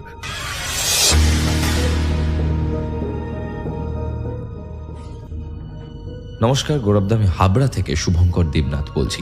তোমার মুখে প্রেত কথার সত্যি ভৌতিক ঘটনাগুলি আমাকে খুবই আকর্ষিত করে। ঘটনাগুলি শুনে অনেক অভিজ্ঞতাও অর্জন করি। যাই হোক, অনেকদিন ধরেই ভাবছি আমার সাথে ঘটে যাওয়া একটি অভিজ্ঞতার কথা লিখে পাঠাবো তোমাকে, তাই লিখতে বসলাম। ঘটনাটি ঘটেছিল আমার পাড়ার এক দাদার সাথে। আমি তখন কলেজে পড়ি। কলেজ থেকে ফিরে বাড়ি এসে ঘুমিয়েছিলাম। ঘুম থেকে উঠে তখন সন্ধ্যা প্রায় হয় আর কি। তো আমার পাড়ার সেই দাদাটি এসেছিল আমাদের বাড়িতে লক্ষ্মী পুজোর নিমন্ত্রণ করতে। আসলে তার পর দিন লক্ষ্মী পুজো ছিল তার বাড়িতে। আমিও ঘর থেকে বাইরে বেরিয়ে আসলাম। যাই হোক, কথায় কথায় সে আমার মাকে বলল, জানো কাকি, আজ আমি প্রায় মরেই যাচ্ছিলাম। তখন আমার মা জিজ্ঞাসা করলো, কেন রে, কি হয়েছে? তখন সে যা দেখালো সেটা দেখার জন্য আমরা একদমই প্রস্তুত ছিলাম না। আমরা অবাক হয়ে গেলাম। তার গায়ে এবং পায়ের বিভিন্ন জায়গায় গভীর ক্ষতচিহ্ন, যেন মনে হচ্ছে কেউ তার লম্বা নখ বসিয়ে আঁচড়ে খুবলে নিয়ে শরীরের লাল মাংসটা বের করে নিয়েছে। দেখে মনে হচ্ছিল কেউ লম্বা নখ দিয়ে তার শরীরের মাংসটা আঁচড়ে খামচে তুলে নেওয়ার চেষ্টা করছিল। তারপর কারণ জিজ্ঞাসা করাতে দাদা আমাদেরকে যা বলল সেটা শুনে আমাদের গায়ের রোম খাড়া হয়ে গিয়েছিল। এমনকি এখনো হচ্ছে লিখতে বসে। দাদা বলল, আমি আজকে দুপুরবেলায় ঠাকুরবাড়ির নারকেল গাছের মাথায় নারকেল পাড়তে উঠেছিলাম। নিচে ঠাকুরবাড়ির কাকি দাঁড়িয়েছিল। নারকেল পাড়তে পারতে কিছুক্ষণ পর হঠাৎই কোথা থেকে একটা গরম হাওয়া এসে আমার গায়ে লাগলো। তারপর আমার অস্বস্তি বোধ হচ্ছিল। কে যেন চারপাশ থেকে আমাকে আঁচড়াতে লাগলো। তারপর আমার গায়ে এবং আমার পায়ে খাবলাতে লাগলো নখ দিয়ে এবং আমাকে গাছ থেকে ফেলে দেওয়ার চেষ্টা করছিল। আমি না পেরে চিৎকার করতে লাগলাম। নিচে কাকিকে ডাকলাম যে, বাঁচাও কাকি, বাঁচাও। তখন নিচে দাঁড়িয়ে থাকা ঠাকুরবাড়ির কাকি জিনিসটা বুঝতে পারলো এবং সে গাছটাকে নিচে দাঁড়িয়ে জড়িয়ে ধরল। কাকির স্পর্শ গাছে পড়তেই গরম হাওয়াটা আমাকে ছেড়ে দিল। আমি কোনো মতে কাঁপতে কাঁপতে গাছ থেকে নামলাম। তারপর আমার আর জ্ঞান ছিল না। পরে জ্ঞান ফিরলে আমি দেখলাম আমার চারিপাশে লোক জড়ো হয়ে আছে এবং তারা বলাবলি করছে আমাকে নাকি পেতনিতে আঁচড় দিয়েছে। তো এই ছিল ঘটনা। দাদার কোনো ক্ষতি হয়নি, ভগবান সেটুকু রক্ষা করেছেন। স্বস্তি হয়েছিল। যদি কোনোভাবে গাছ থেকে ফেলে দিত তাহলে খুব বড় বিপদ হতে পারত। পেতনির আঁচড় যে এতটা ভয়ঙ্কর হতে পারে তা সচক্ষে আমি প্রথমবার দেখেছি, এবং সেটা দেখে কিভাবে প্রকাশ করব তার মুখের ভাষা আমার ছিল না। ঘটনাটি যদি ভালো লেগে থাকে তাহলে তোমার ঈশ্বর প্রদত্ত কণ্ঠে পারলে একটু শুনিও, তাহলে আমার খুব ভালো লাগবে। এটাই আমার প্রথম পাঠানো ঘটনা, তাই ভুল ত্রুটি হলে একটু গুছিয়ে নিও। তো